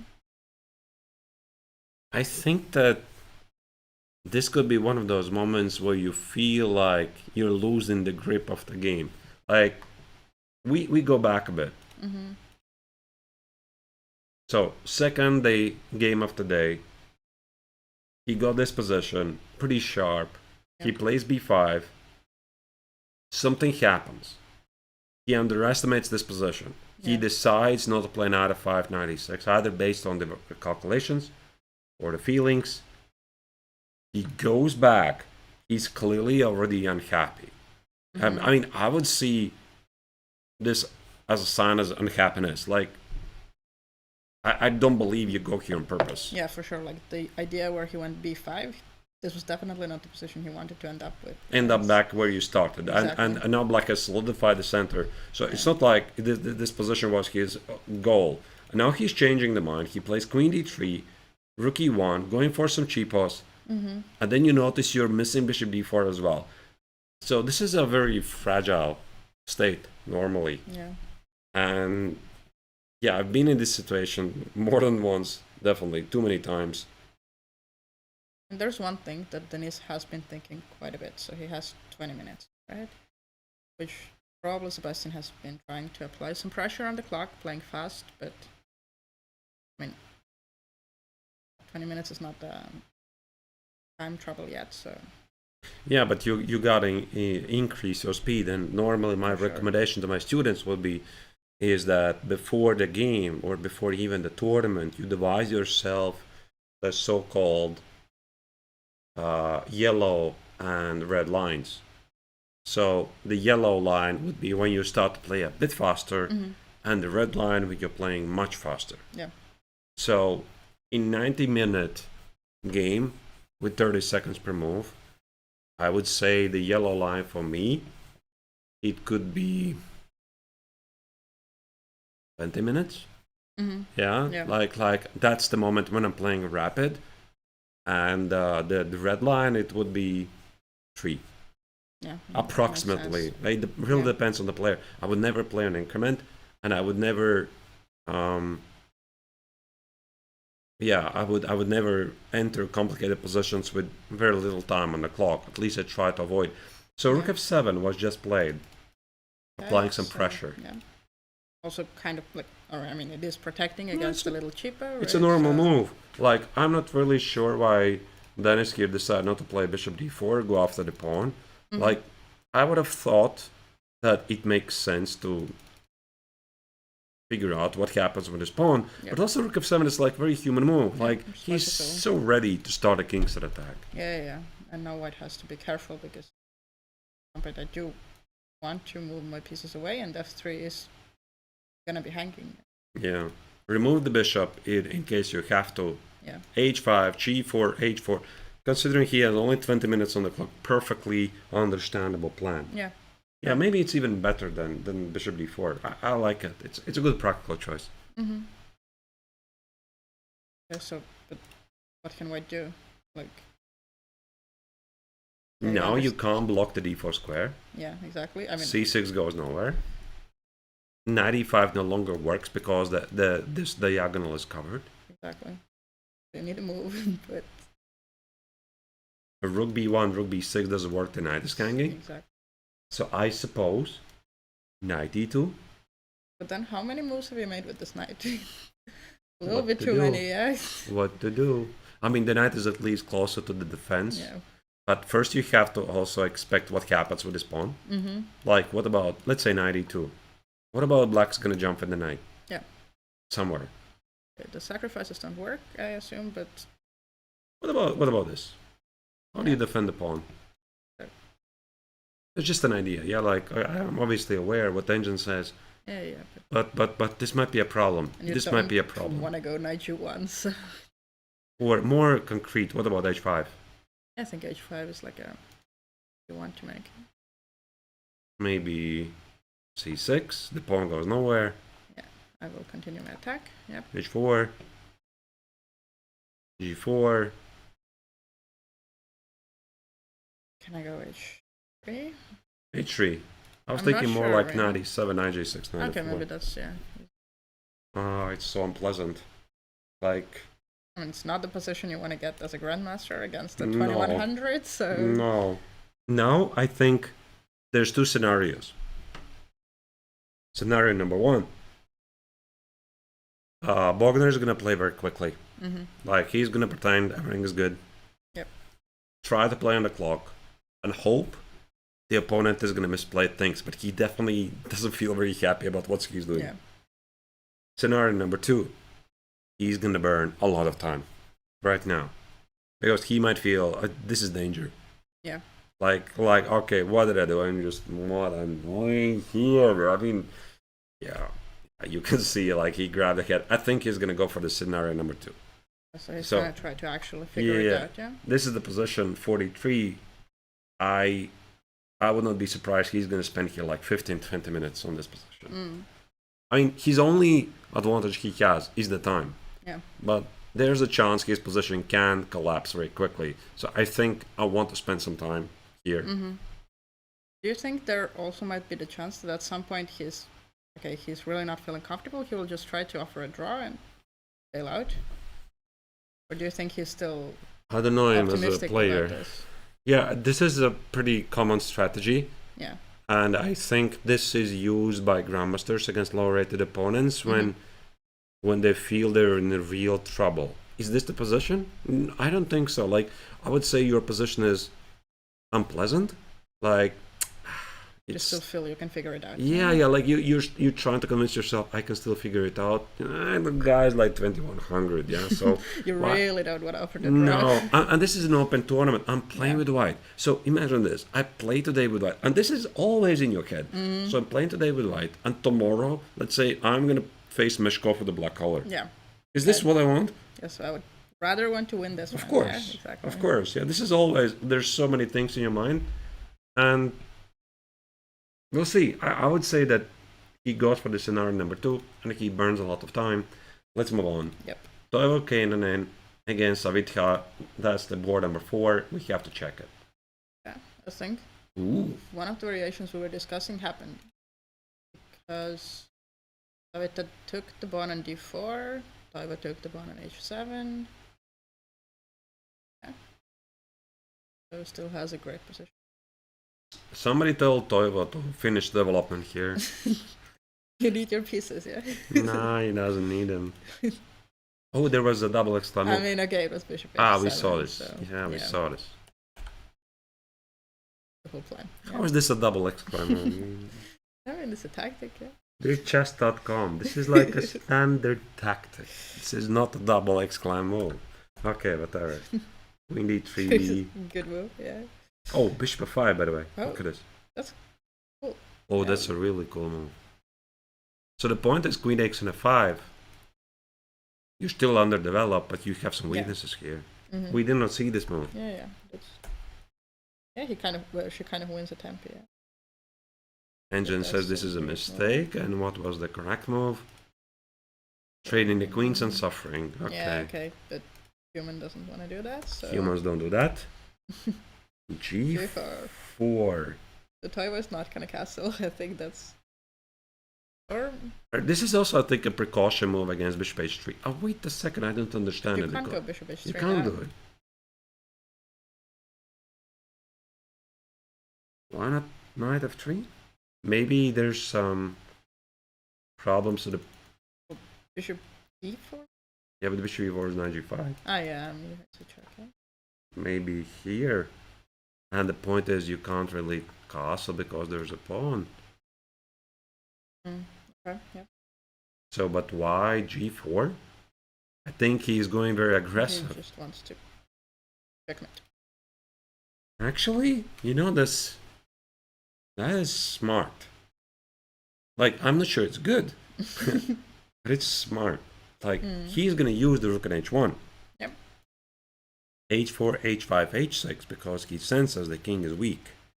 I mean, I think it is, yeah. Yeah, You and get then your you knight can out. you can just go for the straight Exactly. attack. Only the bishop is the one basically protecting the king, kind of. So. Okay, here we go. Let's try to put some pieces on the board. Yeah. h4. Sure. This is what he wants. I think it's very obvious. You don't play g4 just to castle short. Yeah, I'll try to. Yeah, do I go there or I need to get my knight into the game as well? Rook c. I'll go rook c4. Yep. Yeah. Oh, there's queen b2. Yeah. Wait. It can't be this fast.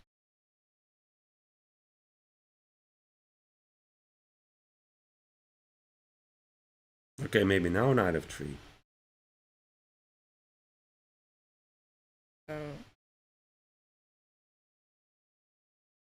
do I still go Rook c8? rook c8? Maybe even here you can play rook e8. Rook 8, yeah. Rook e4 e4. square as well.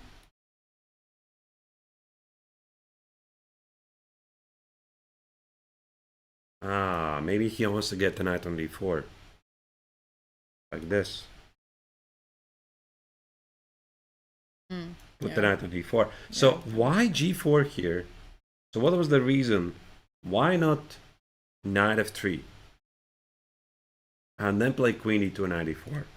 Maybe he didn't like rook c8. And he felt that queen d2 will be met by rook c2. Okay, and then it makes sense with g4. You kind of Provoke. Forced, but provoked. Yeah.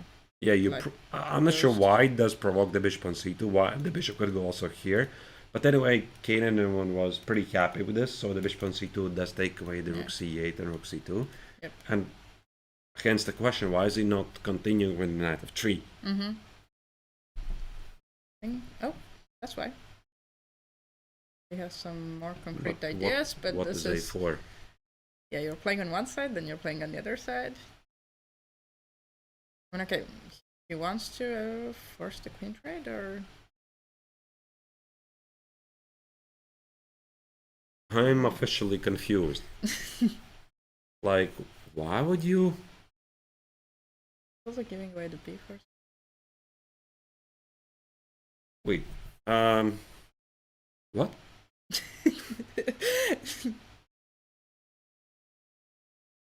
There's okay. Doc's Paradise writes that he wants to play rook a3 and rook 8. Oh, That's come on. creative, but Yeah, but is this not too much? yeah, it feels like you're trying to make something work just because it looks cool. It just no. Yeah, now that thank you, Doc's Paradise. Now that you say it like that, yeah, sure, but it just leaves you with a very strange taste in the mouth. You're like, I don't know, like it's a bit strange. And Doc's Paradise writes that Tova is a very solid player. Usually he doesn't like to play most like g4. Yeah. Well, he's feeling very inspired. Like clearly g4, a4. All of us, we're artists, deep inside. Some of us more than others. So, okay, I mean, let's try to make it work. So this rook a3. Also, by the way, this bishop on c2 covers the c file. Yeah. Okay, let's assume queen b4 like doesn't do that because then white simplifies the position. Okay, so I have to somewhere. Queen d7. Yeah, I have to stay protecting my d5 pawn. All right, here we go. Okay, 3. I don't believe it for a single second. Yeah. I gotta tell you this. I don't believe it. I just don't buy this. Yeah. Okay. So I'm gonna go here. Yep. The point is, if you play f3, this maneuver makes no sense. So you gotta play knight f3.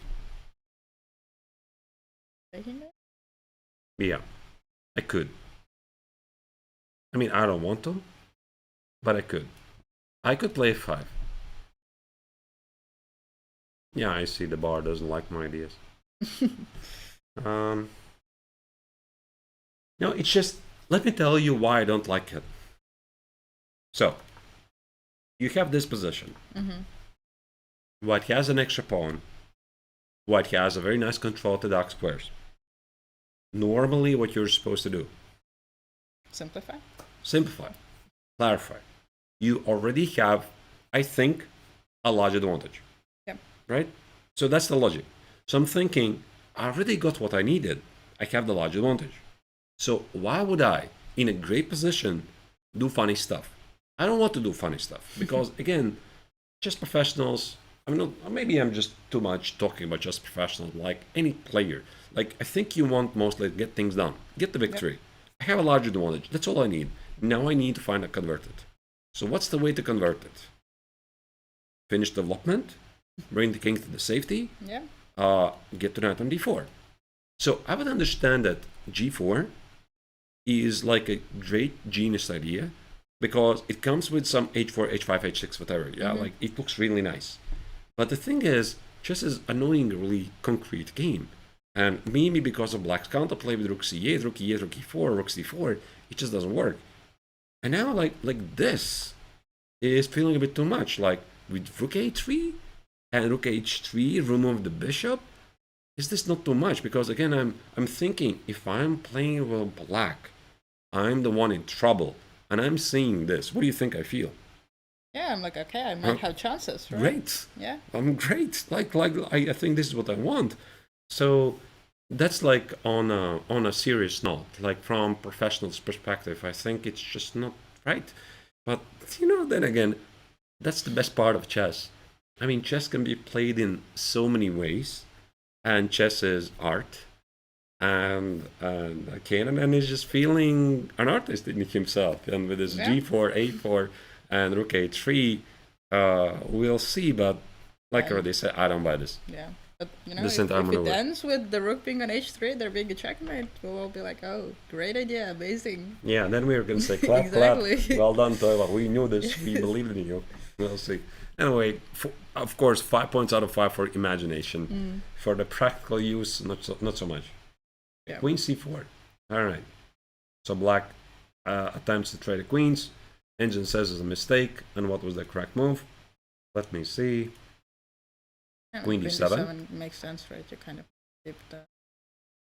Let me check rook h3. Now I'm gonna switch on the engine. Engine says just king g8. Okay. You have to do it anyway at some point. Yeah. Yeah, you have to do it anyway. And let's say we're like strictly going for the idea. Where are you putting your bishop? Is the question. Some ideas here. Knight c7. Yeah, I want to get to e6.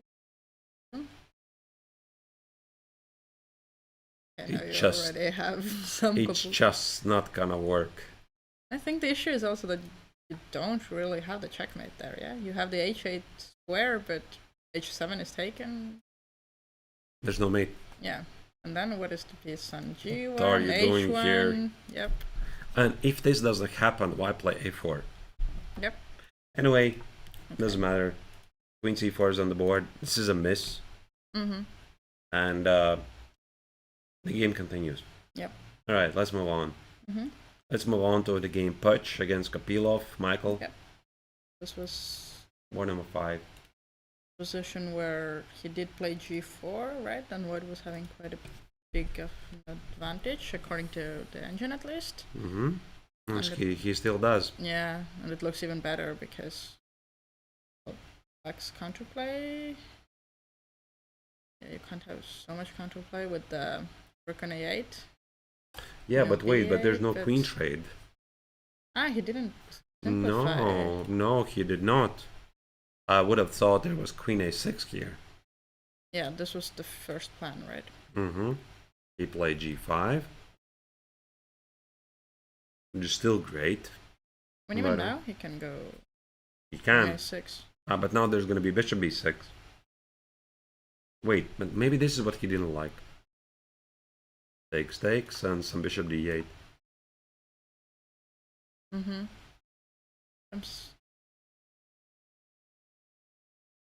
the bishop goes here. Somehow. Looks good, but. Yeah, I'm definitely picking white. It's a very easy game. But this is like he's going for full force. Everything forward. No prisoners taken. Knight e7, knight c5. Knight c5 is a mistake. Queen b8. Okay, How do you H2 protect the is, pawn? Yeah, hanging. That's a good question. I don't know why did he do this. Yeah, now there's a check threatening.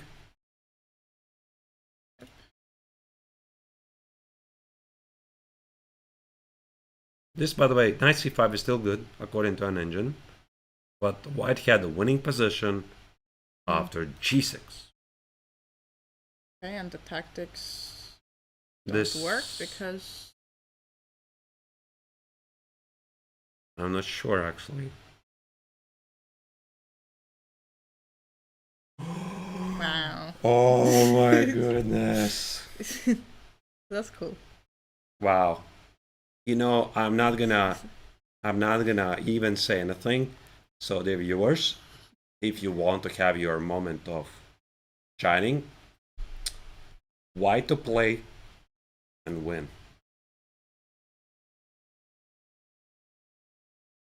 It's very cute. Yep. It's such a shame. I think also for Pidge, like if he sees this, it's gonna be a regret. I will be regretting. Like I think we're artists. We're always looking for the spectacular chess, and this was a pretty big mess. So now you had a chance to solve it, and the move is Queen A7. How about this? Yes. But also, Very it's nice. not easy to see from afar. Yeah. No, like no. You really have to have really good imagination to actually Yeah, get but this far. Yeah, but especially since you don't look at g6 Yeah. because you see, oh, that's a check. He wins on this. I can't do that. Yeah, it's so easily line crossed. Yep. And that's why there's a good strategy. There's a recommendation. Always calculate half a move further. Yep. So g6, black loses by force because of the spectacular queen sacrifice. Let's say queen e8 again, and rook c8, and everything just flies. Really amazing line. And the point is, if black does accept the pawn on g6, now you play knight c5. And now this is completely crushing. Queen b8, knight x on e6, check, king h1, and you're just dominating the position. Even though here, by the way, I still have some questions, but I suppose this bishop is hanging. Black doesn't have a way to include the queen in the game. Knight g5, the king's in the mating net. Let's just trust the Stockfish, and Stockfish says this is easily winning. Rook c8 is also a big threat. Yep. Wow. Major miss. It's a shame. No, it's a shame. Queen b8 is played, and now I think here engine still gives a win. Yeah, I was thinking knight a6. Knight a6. Okay, let's first see if you... And maybe this is what he missed. Queen b7. You can't really take it. Whoop. Ooh. Queen g2 checkmate. Yep. You can't do that. So maybe he thought that queen b8 is impossible. And maybe when you're so preoccupied with one idea, black gonna play queen b8, there's gonna be knight a6 and winning a piece. You're not looking at anything else like g6. Yeah. But then it was that black had no other move, right? But yeah. Right. So here the engine says white is still very close to winning. Like same stuff g6. Yeah. And what happens if I take? Play for some super domination. Yep. I mean the king is weak, so... Yeah, but this is not so easy. Yeah, like, yeah, for sure. g6, queen g4. Yeah, now that you put it on the board and you say it like that, yeah, sure. Alright. Pretty amazing stuff. Oh, what did I just do? There we go. Yeah. Oh, g6 is on the board now. And g6 is not played. So he had the idea, but just... rocked order? Maybe it's still gonna happen. No. How does it happen again? So it was like... here. g6. Yep. Here. g6. And how do I replicate the line? I can't. I think so.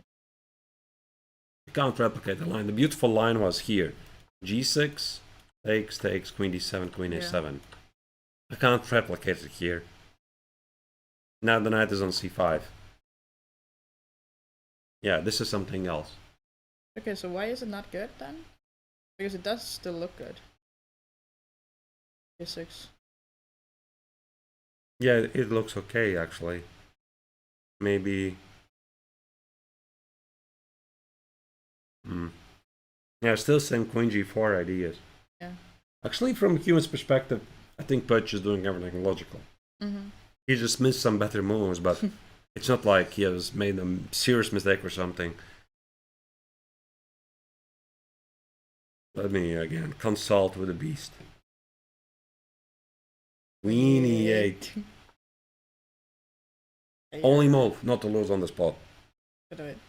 How are you protecting and what are you protecting? No, you're not protecting. Like you're hoping for some counterplay, and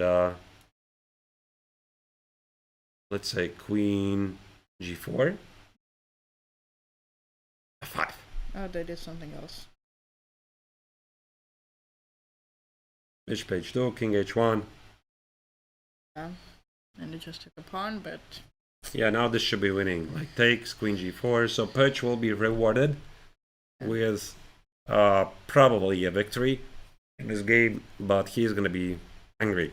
He's gonna see what he missed. He missed an opportunity to sacrifice a queen, possibly one of the most spectacular moves of his career. That's a shame.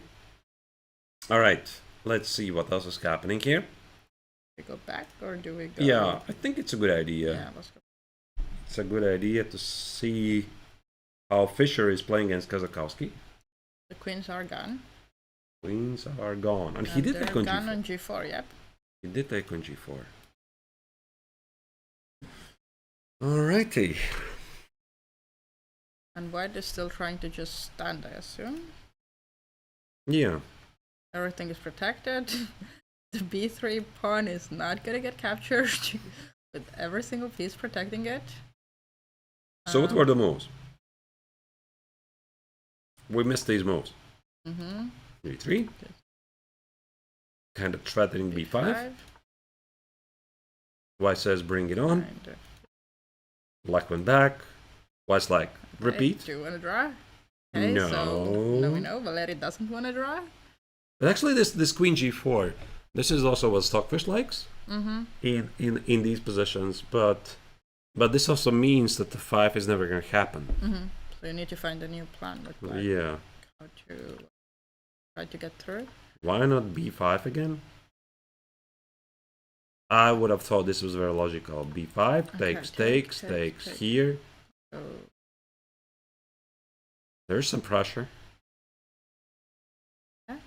But maybe Kazakowski feels that he can play B5 whenever he's ready. Like it's not like it's gonna disappear. And ultimately, perhaps B5 just gives White some counterplay. And he could be using one more final trump that he has, and this is the time. Yeah, because it does have 17 minutes more, so he can figure it out. So Black clearly is the one pushing here. Yeah. Knight F3, the knight can go back, and then can jump back to D4 whenever he wants. White, he has no play here. White is just waiting. So there is a golden rule for experienced players. When you can't beat the opponent straight, always rely on your opponent. Give them a chance to make a mistake. So that's why here, I would say Kazakowski will try to do something to extract a mistake from Fischer, because sitting in a passive position where you have no plan is very annoying. It can drive you crazy. You want to have some counterplay. Or the second idea is you maneuver for quite some time. Wait until White to get low on time. Wait until White's until low on time, and boom, then you try your best shot. It's such a textbook response. So maybe that's why Kazakowski, he knows he wants to play B5, but he would love to play B5 when White is, let's say, down on the last minute. Exactly. So let's just pretend like he's thinking of some plan. Like, I'm pretty sure he knows that White is according to an engine perfectly safe here. Like he probably knows that. But how does he extract all of the time of the opponent give him the impression like he is making some progress, while the actual plan is to get him low on time and then play the best shot, which is b5. Good idea. Okay, if we're talking from White's perspective, does he have any kind of ideas?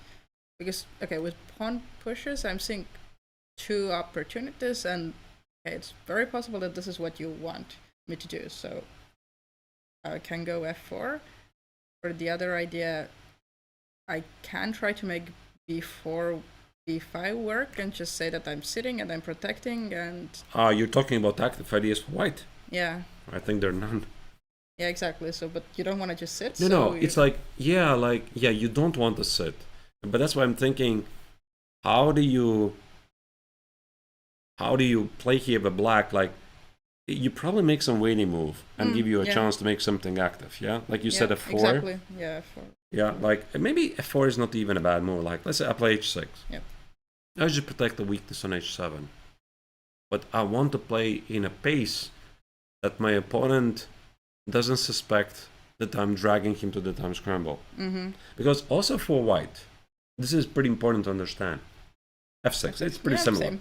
It's pretty similar. Like, it's also pretty important to understand for White that the b5 push is like the sword of Damocles. It's hanging above your head, and you feel like it's gonna fall. Yep. At which point it's gonna fall, and you don't know that. And that's why this is the kind of position where you cannot easily play the next moves. And this is a trump for Kazakowski. He knows that b5 is a threat which is stronger than the execution. So it's like, it's a good thing to keep it having there. Like this sword hanging over White's head. And he's going to use it. I'm absolutely positive he is going to play b5 as soon as White's going to be down on the last time. If he would play it like right now, maybe objectively according to an engine, it's like 0.2, 0.3 advantage, but it also clarifies things with White enough time to figure things out. Yep, a lot of sense. Because objectively, it's a position with a balance, and Kazakowski knows this. Yep. It's all about these tricks, and these tricks very often that make the difference of a strong grandmaster. You use every trick in your book. Yeah. And f6 is one of those moves. f6, h6 maybe just to secure the king side. King e6. If I was here, Daniel, I would play faster. I would not get to the last minutes. Especially if you think that, okay, f6 probably was just a move to make, like we made, and then okay, I can do the same, right? It's if I thought that b5 was not such a huge threat, maybe that move. Okay, let's just make a move. Okay, the question is what move? Because maybe he's thinking about getting a knight on d5, but then b5 definitely could be a threat. Yeah, and it's also how can you do it without dropping the b3 pawn? That's a valid point. Exactly. Yeah, I'm gonna start with king e6. Knight c3 drops the pawn. No good. You can't do that. And then what is your knight doing on b1? Exactly. So that's why you just don't go there. You just don't go there. Like, you're even not sure if this is any threat. You could go knight f3. You could do that. I could put the knight on e6. Yep. I need the knight. Yes, You could go back. I could play h6. Now what you do? Go back. Knight of 3, knight e2. This is the best White can do. Yep. And I think that also for Fischer here, this will be the perfect moment to increase the speed. And I just play knight of 3, knight e2. Knight of 3, knight e2. Knight of 3, knight e2. It's like sending a clear signal. Okay, knight b1. But it's not like knight c3 is going to happen. So he's probably going to do the same, but maybe the same. Squares, yeah? I would just play it very quickly. Like, this would send a signal. I know what you're doing. Yeah. Like, I know you're trying to get me to the time scramble. I'm not going to fall for it. Figure something else. Yep. All right. Knight b1. The position remains balanced, and we're moving on to the second board. There was a lot of action there. There still is. What on earth happened here? One started moving. There is no. This is the position, and we left it here. He did not really like how Bogner is playing this. Yep. Did not like the queen d3, rook e1 ideas. Yep. Rook f7, so black is perfectly ready for a kingside attack. c6, bishop d6, Okay. knight a4. Yes, we were talking about those very same ideas, yeah. Oh, d4. Here, and oh no. No. This is, I think it's wrong. Like, I understand that black was tempted to put these pawns, but it just shuts the bishop from the attack. Yeah. So no, now you're not trying it's to checkmate anymore, yeah. This is wrong. Like, I think here it made sense to continue what he was planning to do. h5. h5, yep. Why not this? Maybe he got scared of some knight a4. Knight a4, knight c5, knight e7. Yeah, but that takes a few moves. Yeah, it does. And I also have some... Let's continue. Yeah, h4, g4, I think it's a suicide. It asks for some lot of problems with h3, pawn is under attack, etc. So knight c5, knight e7. Now it gets really concrete. I'm pretty sure I can like react to this in several ways. For example, I can just I cannot play bishop d6 to rook e6. Do I take it here? Yeah. With that.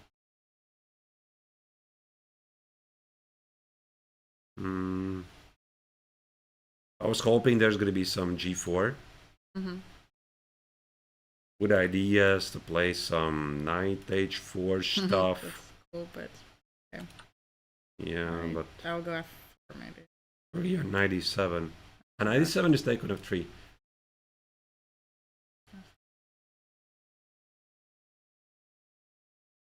I mean, it's not like that obvious from afar. Like, there could be takes, and g3, takes, rook g7. You know, it's not like it's really sharp.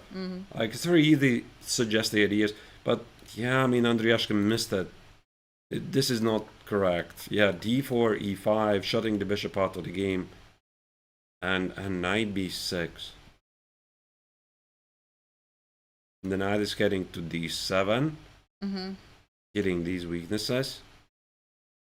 Yeah, now you don't have time for the h5, h4 ideas anymore, and they're definitely not as strong as well because, well, the bishop is not helping anymore. So let's maybe check with the engine, yeah. Yep, sure. So what was it? So what was the move? How human was it? Okay, first bishop d4. Engine says this is a move. Yep. Okay. This is something we discussed. Yeah, but h5 would be more to the point. Yeah, you go for the attack. Knight a4. Okay, what do we have here? We wanted to play... h4 does not quite work. Oh, wait. h4. Yep. Knight c5. Yep. Oh, sorry, not h3, of course. Takes. Queen h6. Okay. Some crazy stuff. Your plan is? I don't know. I'm just following the engine. Whoops. Oh, okay. As easy as it is. Just double the pieces and checkmate. Yep. And it somehow wins. King f1, you collect the rook. Okay. If you say like that. All right. and if you don't do that, if you play rook h1, this is the best part. Check. And I just see the evaluation bar. No, there's some crazy stuff. Like, there's not even an immediate repetition. It's just like... No, there's two moves. There's a rook f3 and there's queen h5. Yep. Queen h5, rook h3, g4, rook g3, takes, rook f3, Okay. queen e2, babam, kaboom, badam, and it ends with a perpetual. Easy. That's No, but I mean, I understand. Like nobody can calculate this from afar. exactly. Like Yeah. I understand it, but the logic dictates you're looking in this direction. Yeah, Yeah, sure. like You would want to do a checkmate. I think this made sense. This made sense. Open up the file makes sense. Yep. But like, yeah, it does take quite a bit of imagination. Be ready to give it to bishop, and then see that there's a piece sack, etc. Yeah, so it's more probable that you would go for it, you would miss something, and then you would have to figure it out. Yeah, because if you don't see this, by the way, Queen H6 is the only move. Yeah.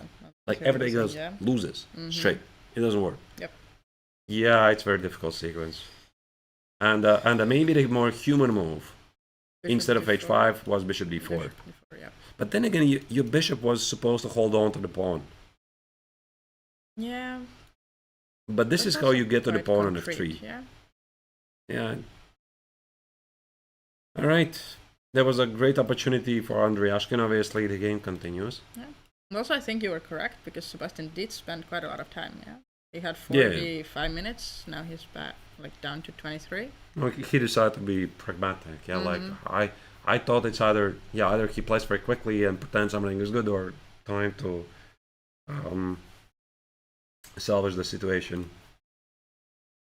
All right, that is the board number 2. As you can see, Bogner is not present at the board. Left.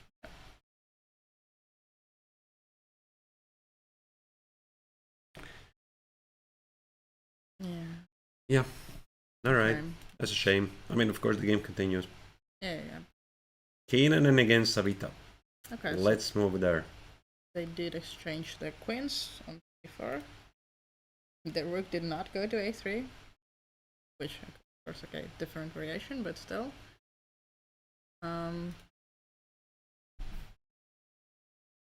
Yeah, and now he just got to the endgame. He's a pawn up, and the knight did get out.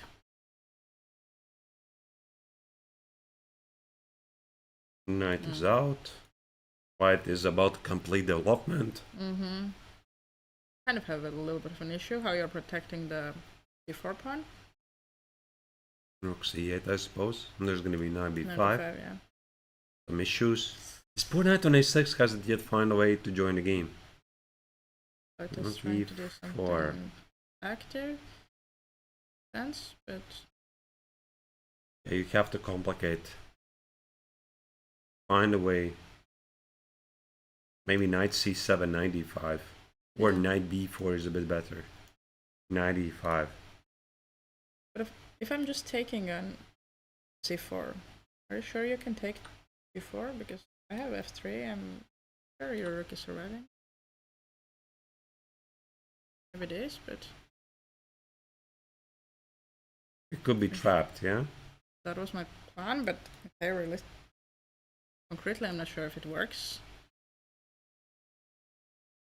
And that's one way to play. But then again, I could also play h3. Oh. And I'm thinking, if I'm black, do I have time for rook c8? Probably no. Can I go aggressive? Like this? Something like king d2. Rook c8, rook e8. And the game continues. Yeah, and I'm looking for an opportunity to maybe exchange the knights and bishops. Maybe go pawn down, rook endgame. Yeah, so it's still a game. Yep. According to the bar, White has like almost winning position. But I like rook e4. It's a very practical move. Like you're seeking some counter chances. The knight on a6 is gonna find a way to join the game. So I think this is also the perfect opportunity for us to go for another short break, because most of the games they're approaching the time scramble, and we want to follow that. So we are continuing the coverage of the Paul Keres Memorial here from Pärnu, Estonia, in several minutes. In the meantime, the viewers, stay tuned, take some refreshments, and we'll be seeing you after a short break.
And we are coming back live from the Paul Keres Memorial here in Pärnu, Estonia, because the 5th round of the event is approaching the finish line. The time scramble, the leader fights are still ongoing, so I think that, Margaret, let's jump in and see what has changed. Let's go straight to the action. And I think I saw results, so maybe we can update first on this one. So what are they? So I think Hagen Pudge took the victory against Michael Copilov. He didn't win in the fancy way, but he got it done, so yeah. All right. The other games are still going. The other games are going. Yeah, there was 2 quick draws on the board number 3 and board number 8, which is perfectly understandable. And if we are going to have a chance, we're going to focus on some other lower boards as well. But let's see what's happening on the top boards. Yep. This is where Valery Kazakowski is trying to make some progress. He's being slowly trying to grind it, and the camera is lagging again, so I think I'm going to fix it in a moment. Here we go. And the question is, now what? So this is the current position. I think it makes sense for us to sit back a bit and see how did I get there. Yeah, because it's a lot different than what we were discussing, right? They started playing on the other side. Yeah, I think this is where we left it. Yep, exactly. Knight b1. Actually, he played knight a3. I was thinking for a second, maybe what if he just puts it there? It's not nice, but I'm kind of protecting against all your b5 ideas, and now I'll just go back and forth with my king. Which, yeah, probably is what Daniel was thinking as well. And one thing I also noticed is we were discussing the time. So he has managed to keep himself at least some time.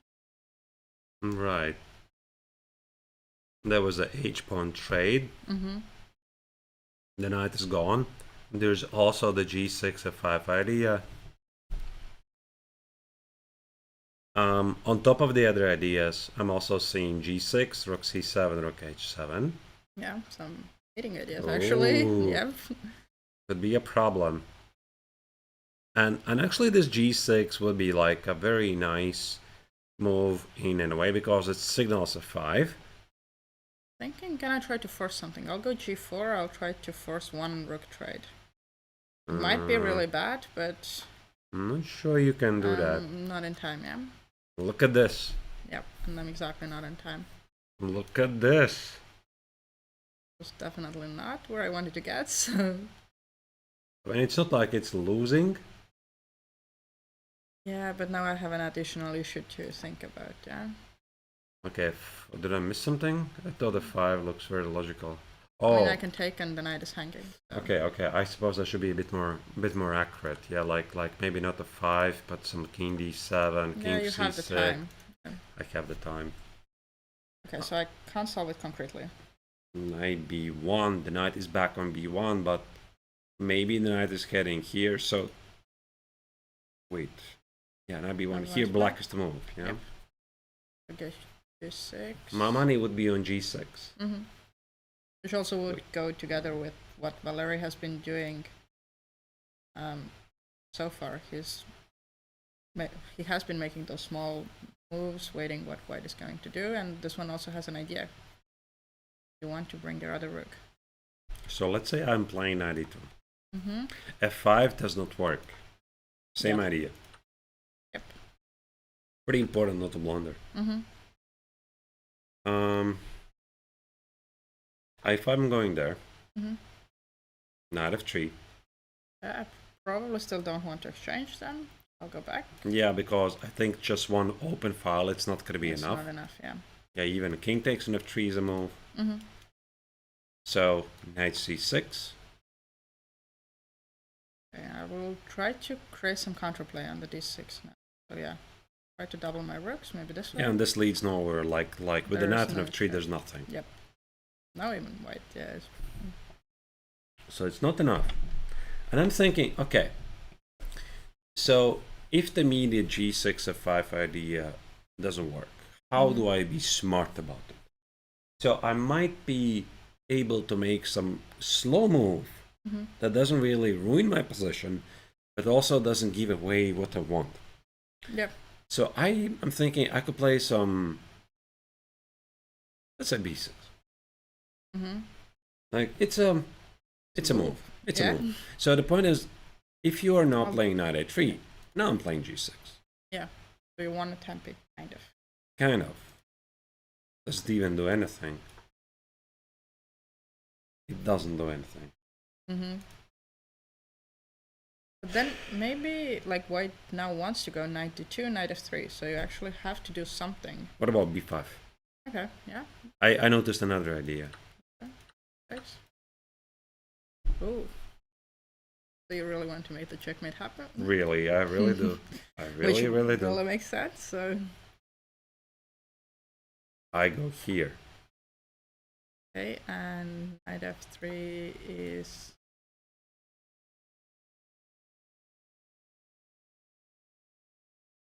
I'm getting checkmated. Yep. That was the idea. As you can see, it's flawed. Because the engine is finding ways to ruin even the best ideas. Yep. But I think it's very human. No, but we saw something else. Something different. Larry went back with his king, so... Yeah, maybe this is the smart move. There's this waiting move. King goes just in case away. But now it's also that, yeah, he already went knight d2. If I'm going knight f3, like, you have to do two... he's going to e6 immediately. Yep. That's what he wants. So I won't have enough time to double the rooks, and... Yeah, because the king was blocking the knight's retreat exactly. square. But wait, I'm a bit puzzled because engine was giving here some advantage. I just want to see how realistic is it. Okay, rook c8. Oh wait. Oh yeah, there's just rook c8. The same idea. Rook c8. Also go knight d2, yeah. Knight e2. Rook h8. Okay. No, not rook h8, wait. Knight g6. Okay. Knight c2. Knight c2. Rook goes here. Knight b4. Rook goes here. And g6. Confused a bit, but... Now the knight stands perfectly here. Fine, and if I want to go back to d4, I always can, so... Yeah, I can always do it, yeah. Okay. It's not like it's winning, it's like slightly more pleasant. And there you torture the opponent. Like engine says a5. I wouldn't have rushed with this move, to be honest. And now put the knight on a6 and knight c5 and... Yeah. Etc, etc, etc. Okay. King f7. This is the position. Knight f3, yep.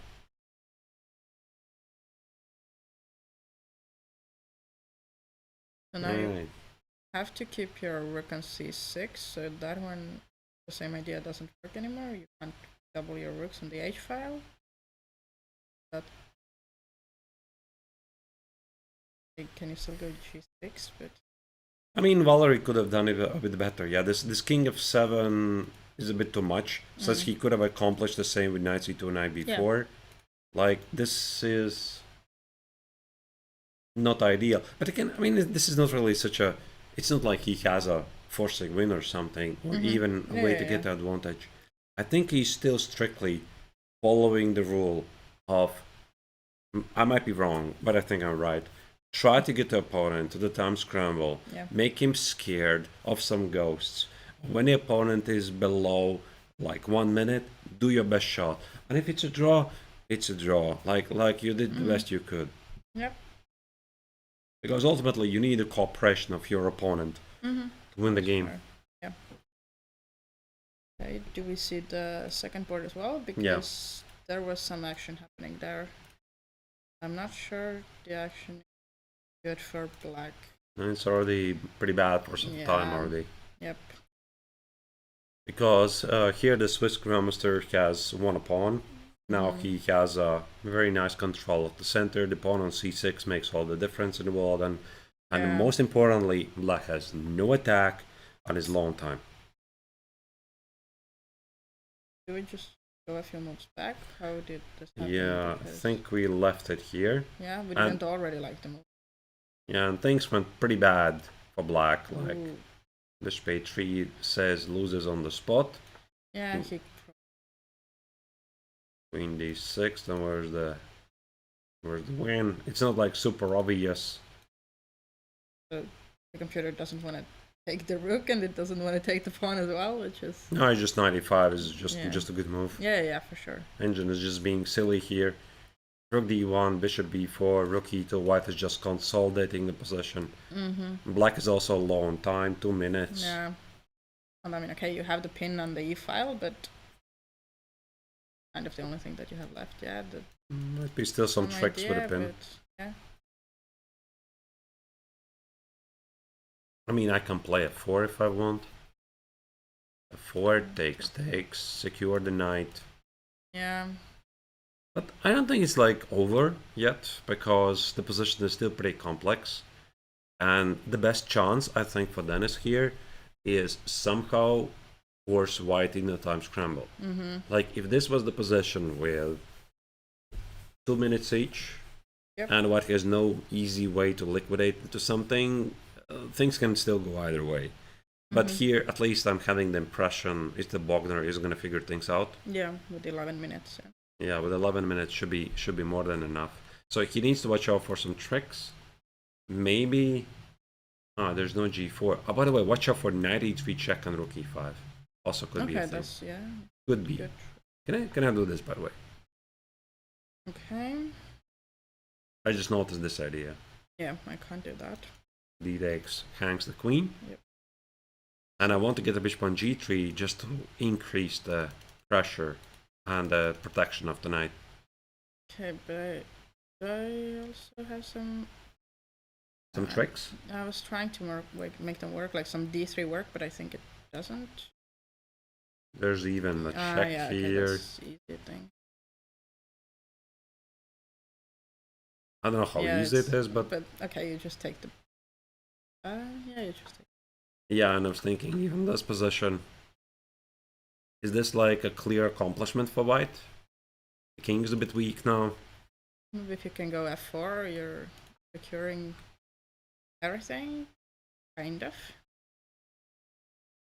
I don't know. I mean, it's not like Black's gonna resign. He's No, still it's not so trying clear to me. Something. No, it's not very clear. King of 3, maybe. I don't know. I would be looking for something more clear. f4. Okay, so he did that. f4, yeah, like, I'm not sure about this g4. f4, I think it's a safe move. Mm-hmm. The king goes to h1. Ready to play rook g1, Yeah, just in case. Black's king is weaker now. Right. It's a decent idea. Yep. Let me see if I can get the camera. Because it keeps glitching the entire day.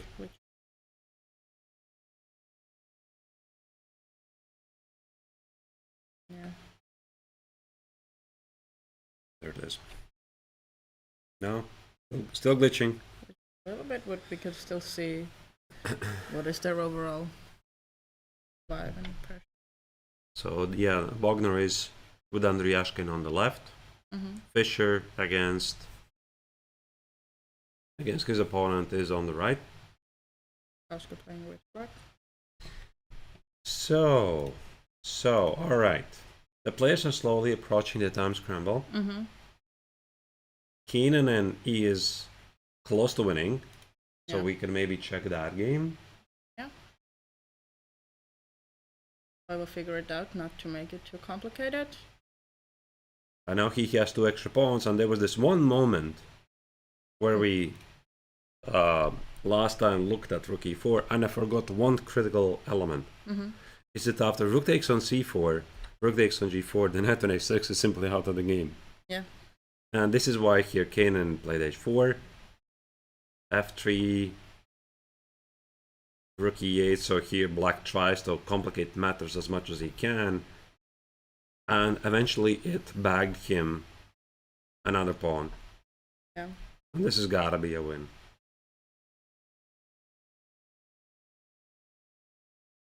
I mean, again, you are 2 pawns up, right? So Yeah, so you want to simplify things, maybe Yeah. try to trade pieces, go for the Yeah. rook game.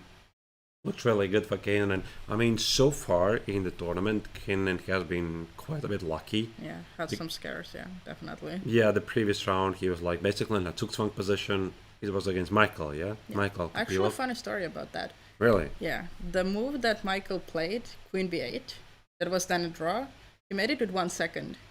And not just any random 1 second, but he kind of like threw the piece on the square. It was half on the square, half not. Pressed the clock, and it was 31 seconds. So I actually called the arbiter, was like, okay, this is an illegal move. I want you to take the 30 seconds away and him to make a move in 1 second. But since it was relatively clear that the queen was supposed to be on b8, Is there such a rule? that's actually a rule. Yeah, if you make an illegal move, then you have to take away the 30 seconds as well. Really? Mm-hmm. Yeah. So if he would prove that Queen B8 by Copilov was the wrong move, he can ask the arbiter to remove the 30 seconds. Yeah. You have to make it with 1 second. And then he has to execute it with 1 second on the clock. Yeah. Which I think it's more relevant when you're playing, like, it eliminates the option that you make just a very random move and, like, press the clock. Or, some people, you see it's 1 second, you don't make a move, you press the clock. It's a legal move. The arbiter has to take away the extra time. And it's even in Rapid and Blitz, they actually have to take away the 2 seconds. Really? 1 second, I always would have thought when you do something illegal, the opponent always gets extra time. They get extra time, but it should be taken away. What you got. Okay, look at that. Which, in most cases it's probably not relevant, right? Like if someone makes an illegal move with 2 minutes or 3 minutes. I didn't know that, but also I see that Kanan really well knows the rules. But the arbiter didn't do it. No, because it was clear that the queen was supposed to be on b8. It was not an illegal move. Yeah, it was halfway, away already from the board, like too much up. So he grabbed the queen and just threw it, on b8. I mean, maybe not like this, but that's some skill. Yeah, it did land on the correct spot. All right. Yeah, but to be honest, we would have to pull up the position here. In question, maybe actually I can do it. Like we're talking about number 4. Board number 4. This position, Yeah. This position. This is the position where at some point, he played his queen b8. It was like halfway on b8, halfway on b9, I guess. But it's a bit strange because it's not like a position where you have to be very nervous. Like you have a pretty normal position. You can make a random move, right? All right, but the nerves. Okay, I understand. It's so easy to judge from our perspective. For sure. All right. So there was a little drama. Somebody actually, I think, asked me the other day, what's the biggest drama here? There you go. For the drama. So Kanan attempted to take away the 30 seconds from the opponent. The arbiter said, no, all is good. Yep. All right, what do we have here?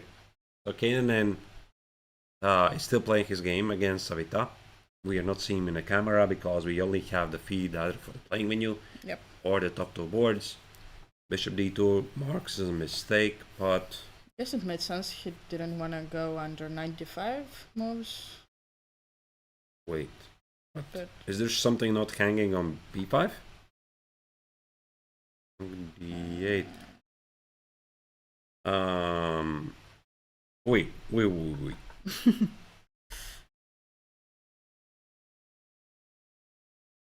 So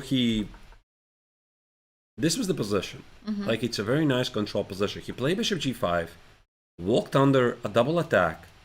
Oh, yeah. He walked away, and now black includes rook d8. This bishop on d2 doesn't really have a lot of squares to go, and now white's like in a pretty serious time scramble. Yeah. 40 seconds. Well, maybe we were writing Savita off a bit too early. Yeah, I mean, I would have thought that with 2 extra pawns, Kanan, who is also himself a very good blitz player, he's going to figure things out, but apparently no. I mean, okay, he still has the advantage. The point is, he cannot most likely take it. There's going to be rook b3, and the spin should be deadly. Yeah. Somehow. Here's second bit. Alright, so the game continues. Bishop e1. and Savita is gonna look for her opportunities. Yep.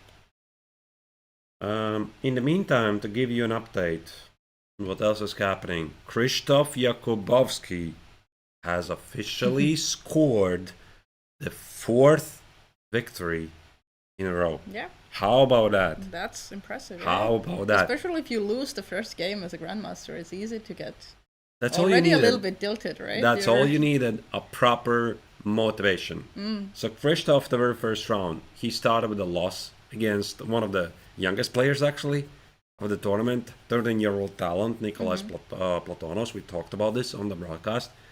And then he fought back with 4 points in a row. Very nice. Exactly. Very, very nice. Then we have another game finished. Mikolas Vingris has defeated international master Rao Sharan on board number 9. So it's a great, great result for the Latvian chess fans. Happy for Mikolas. Yeah. So Kanan here is still trying to figure things out. Maybe let's just stay here for this game for a moment, because it's a bit time scramble here, and Savita is trying to complicate things as much as he can. Okay, rook d1 is a good way of complicating things. Yeah. Watch out for some tricks here on f3 and some checks on d3. Ooh, rook c4, rook c4. Watch out for some checks on d3 here. Knight d3 check, takes. Can I put it like takes? Let's just try, those are not our pieces, so.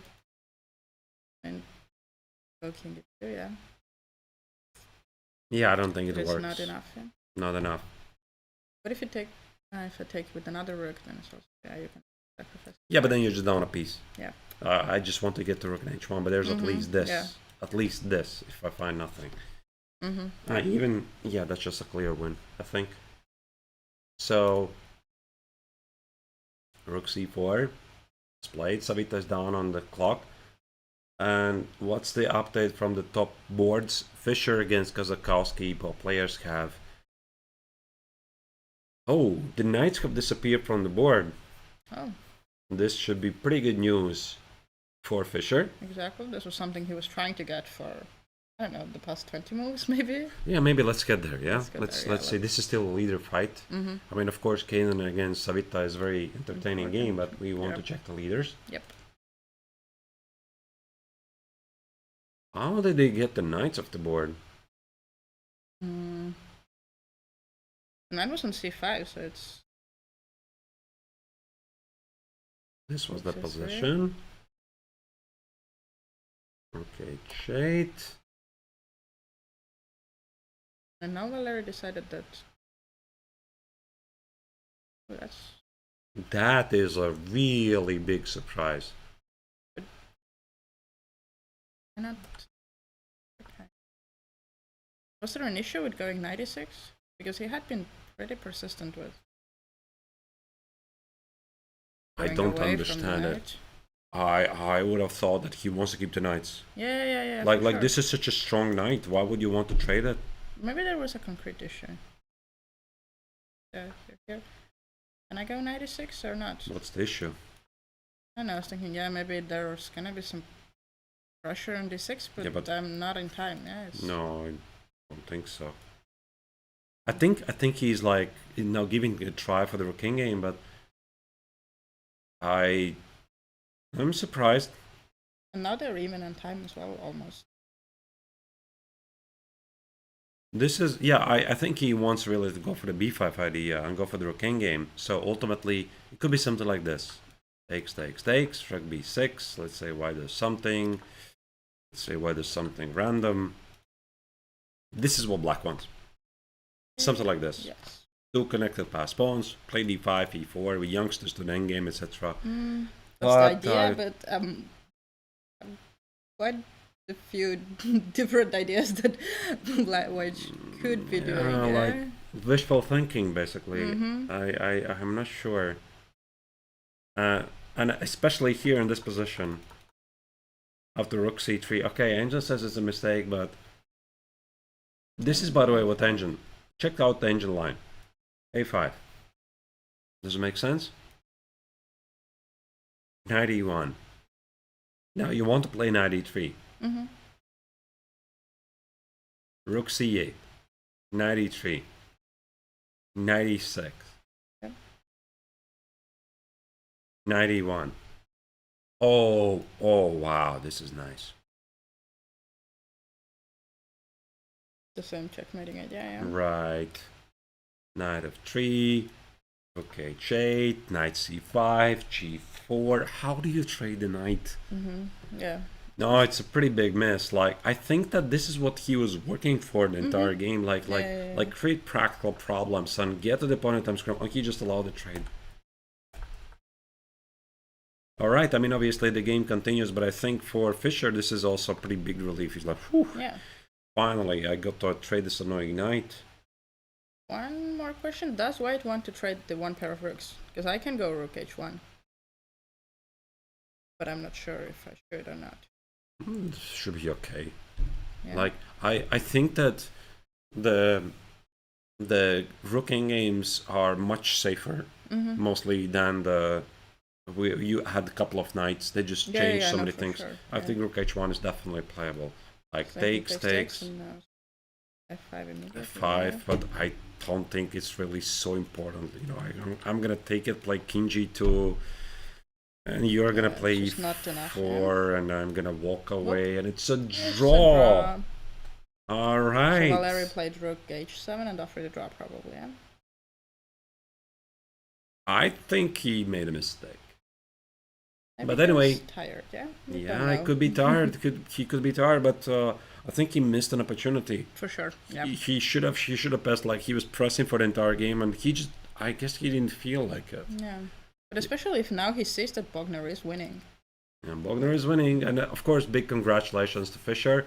He managed to accomplish what he started to do. Like, he managed to hold the position, but like, it was very, very shaky. Yeah. And I'm a bit surprised about Kazakowski that he was like, okay, trade the knights, so good. Yeah. Maybe he was not feeling well. I don't know. All right, okay. So we have one more leader fight. Yep.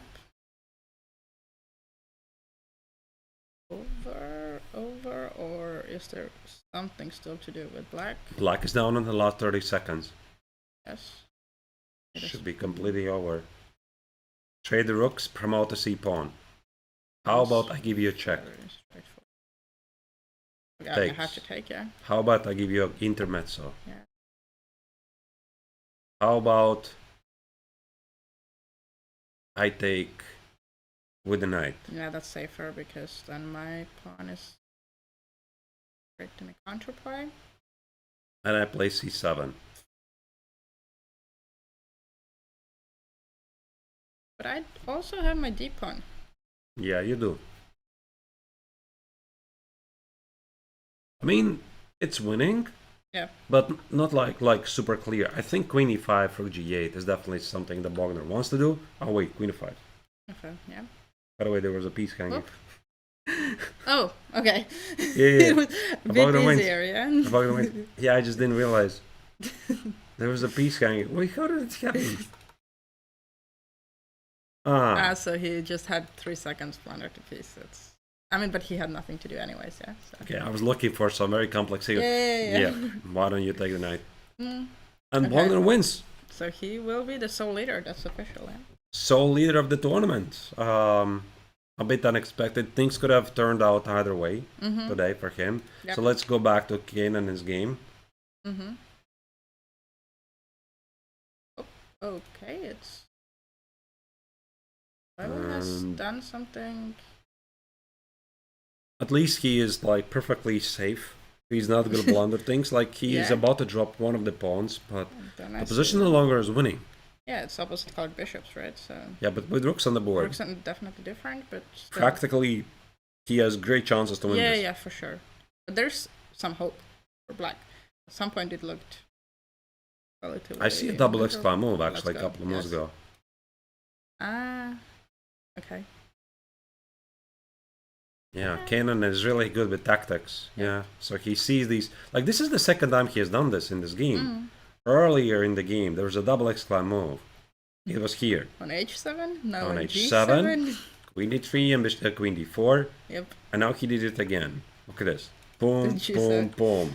h7 square was the victim, and now it's the g7 Yeah, square. this is how you collect the pawns, you know, on h7 and g7. Right.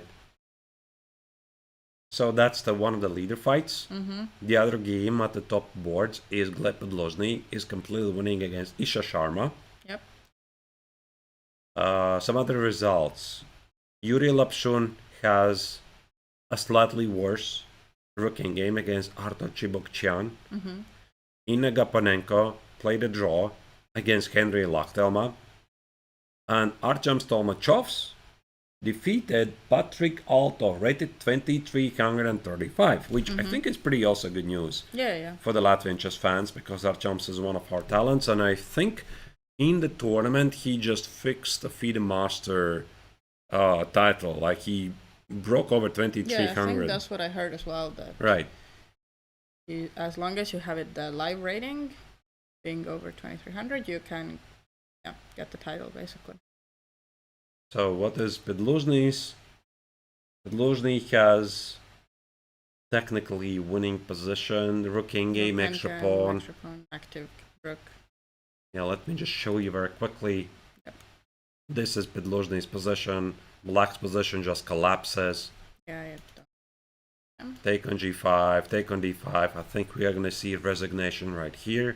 So Sharma is running out of ideas. All the pawns are falling apart. Yep. So Podlozny is going to win his game. So let's go back to Kanan. I think that's the game to follow. Yeah, that's the only game, basically. Everybody else is finished. Yeah. Yeah, everybody's finished. It's just this game. Okay. Perfect. Easy for us. Yeah. Yeah. No questions what to follow. Maybe we So can let me. also put the Yeah, I'm playing going to card change the camera. camera, of course. Yeah. We still see some players playing, yeah. Not anymore. Don't worry. But it will come back. Yeah. All right. So, Kanan allowed black to activate the pieces. Wait, what is this? Some checkmate. King g3, 3. and this walks into a mate net. Wait, king g3, rook e2, rook g5, king h6. Yeah, you don't. Oh wait, just bishop f4. King g3, what rook e2? Yeah, king g3, rook e2, and bishop f4. Yep. Or like this. So where's the win? Like.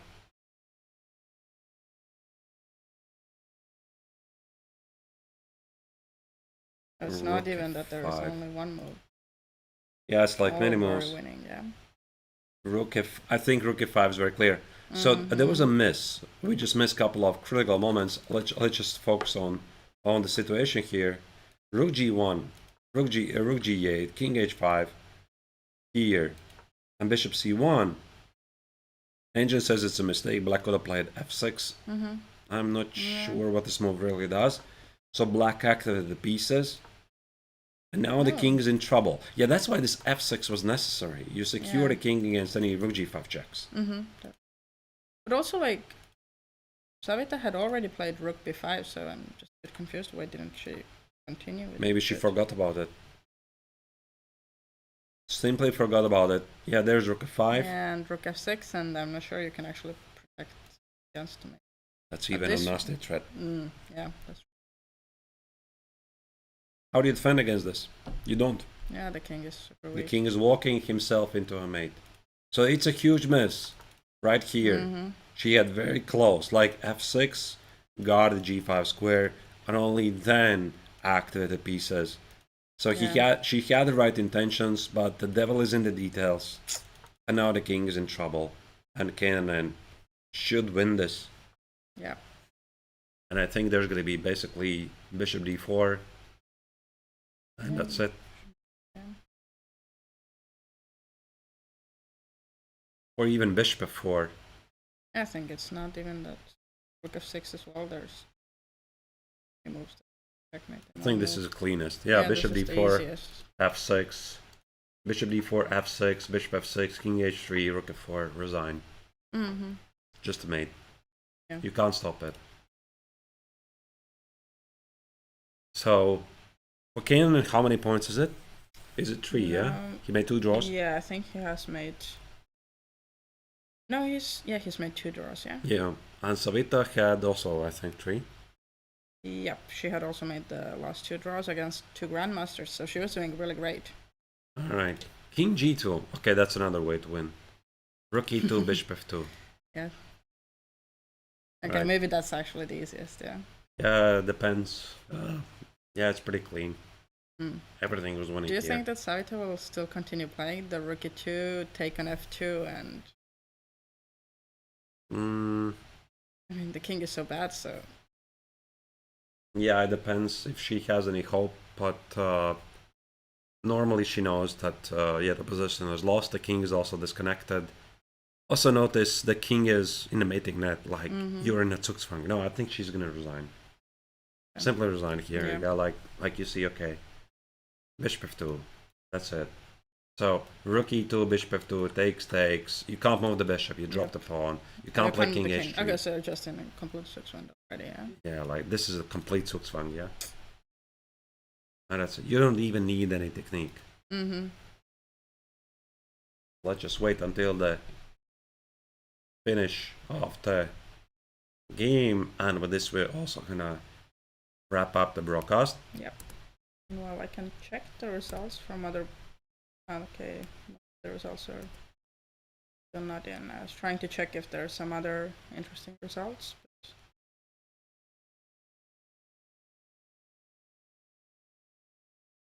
Clock is ticking. I can see from the live feed some results. What something jumps to my attention. Some big surprises, and Kanan wins as expected.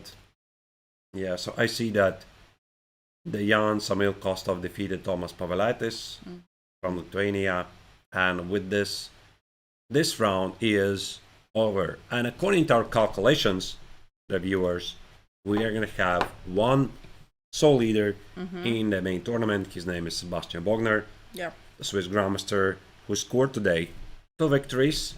Today, I think he was in the second game against Denis Andreashkin. He was a bit shaky. Like, I didn't like some of the choices he did.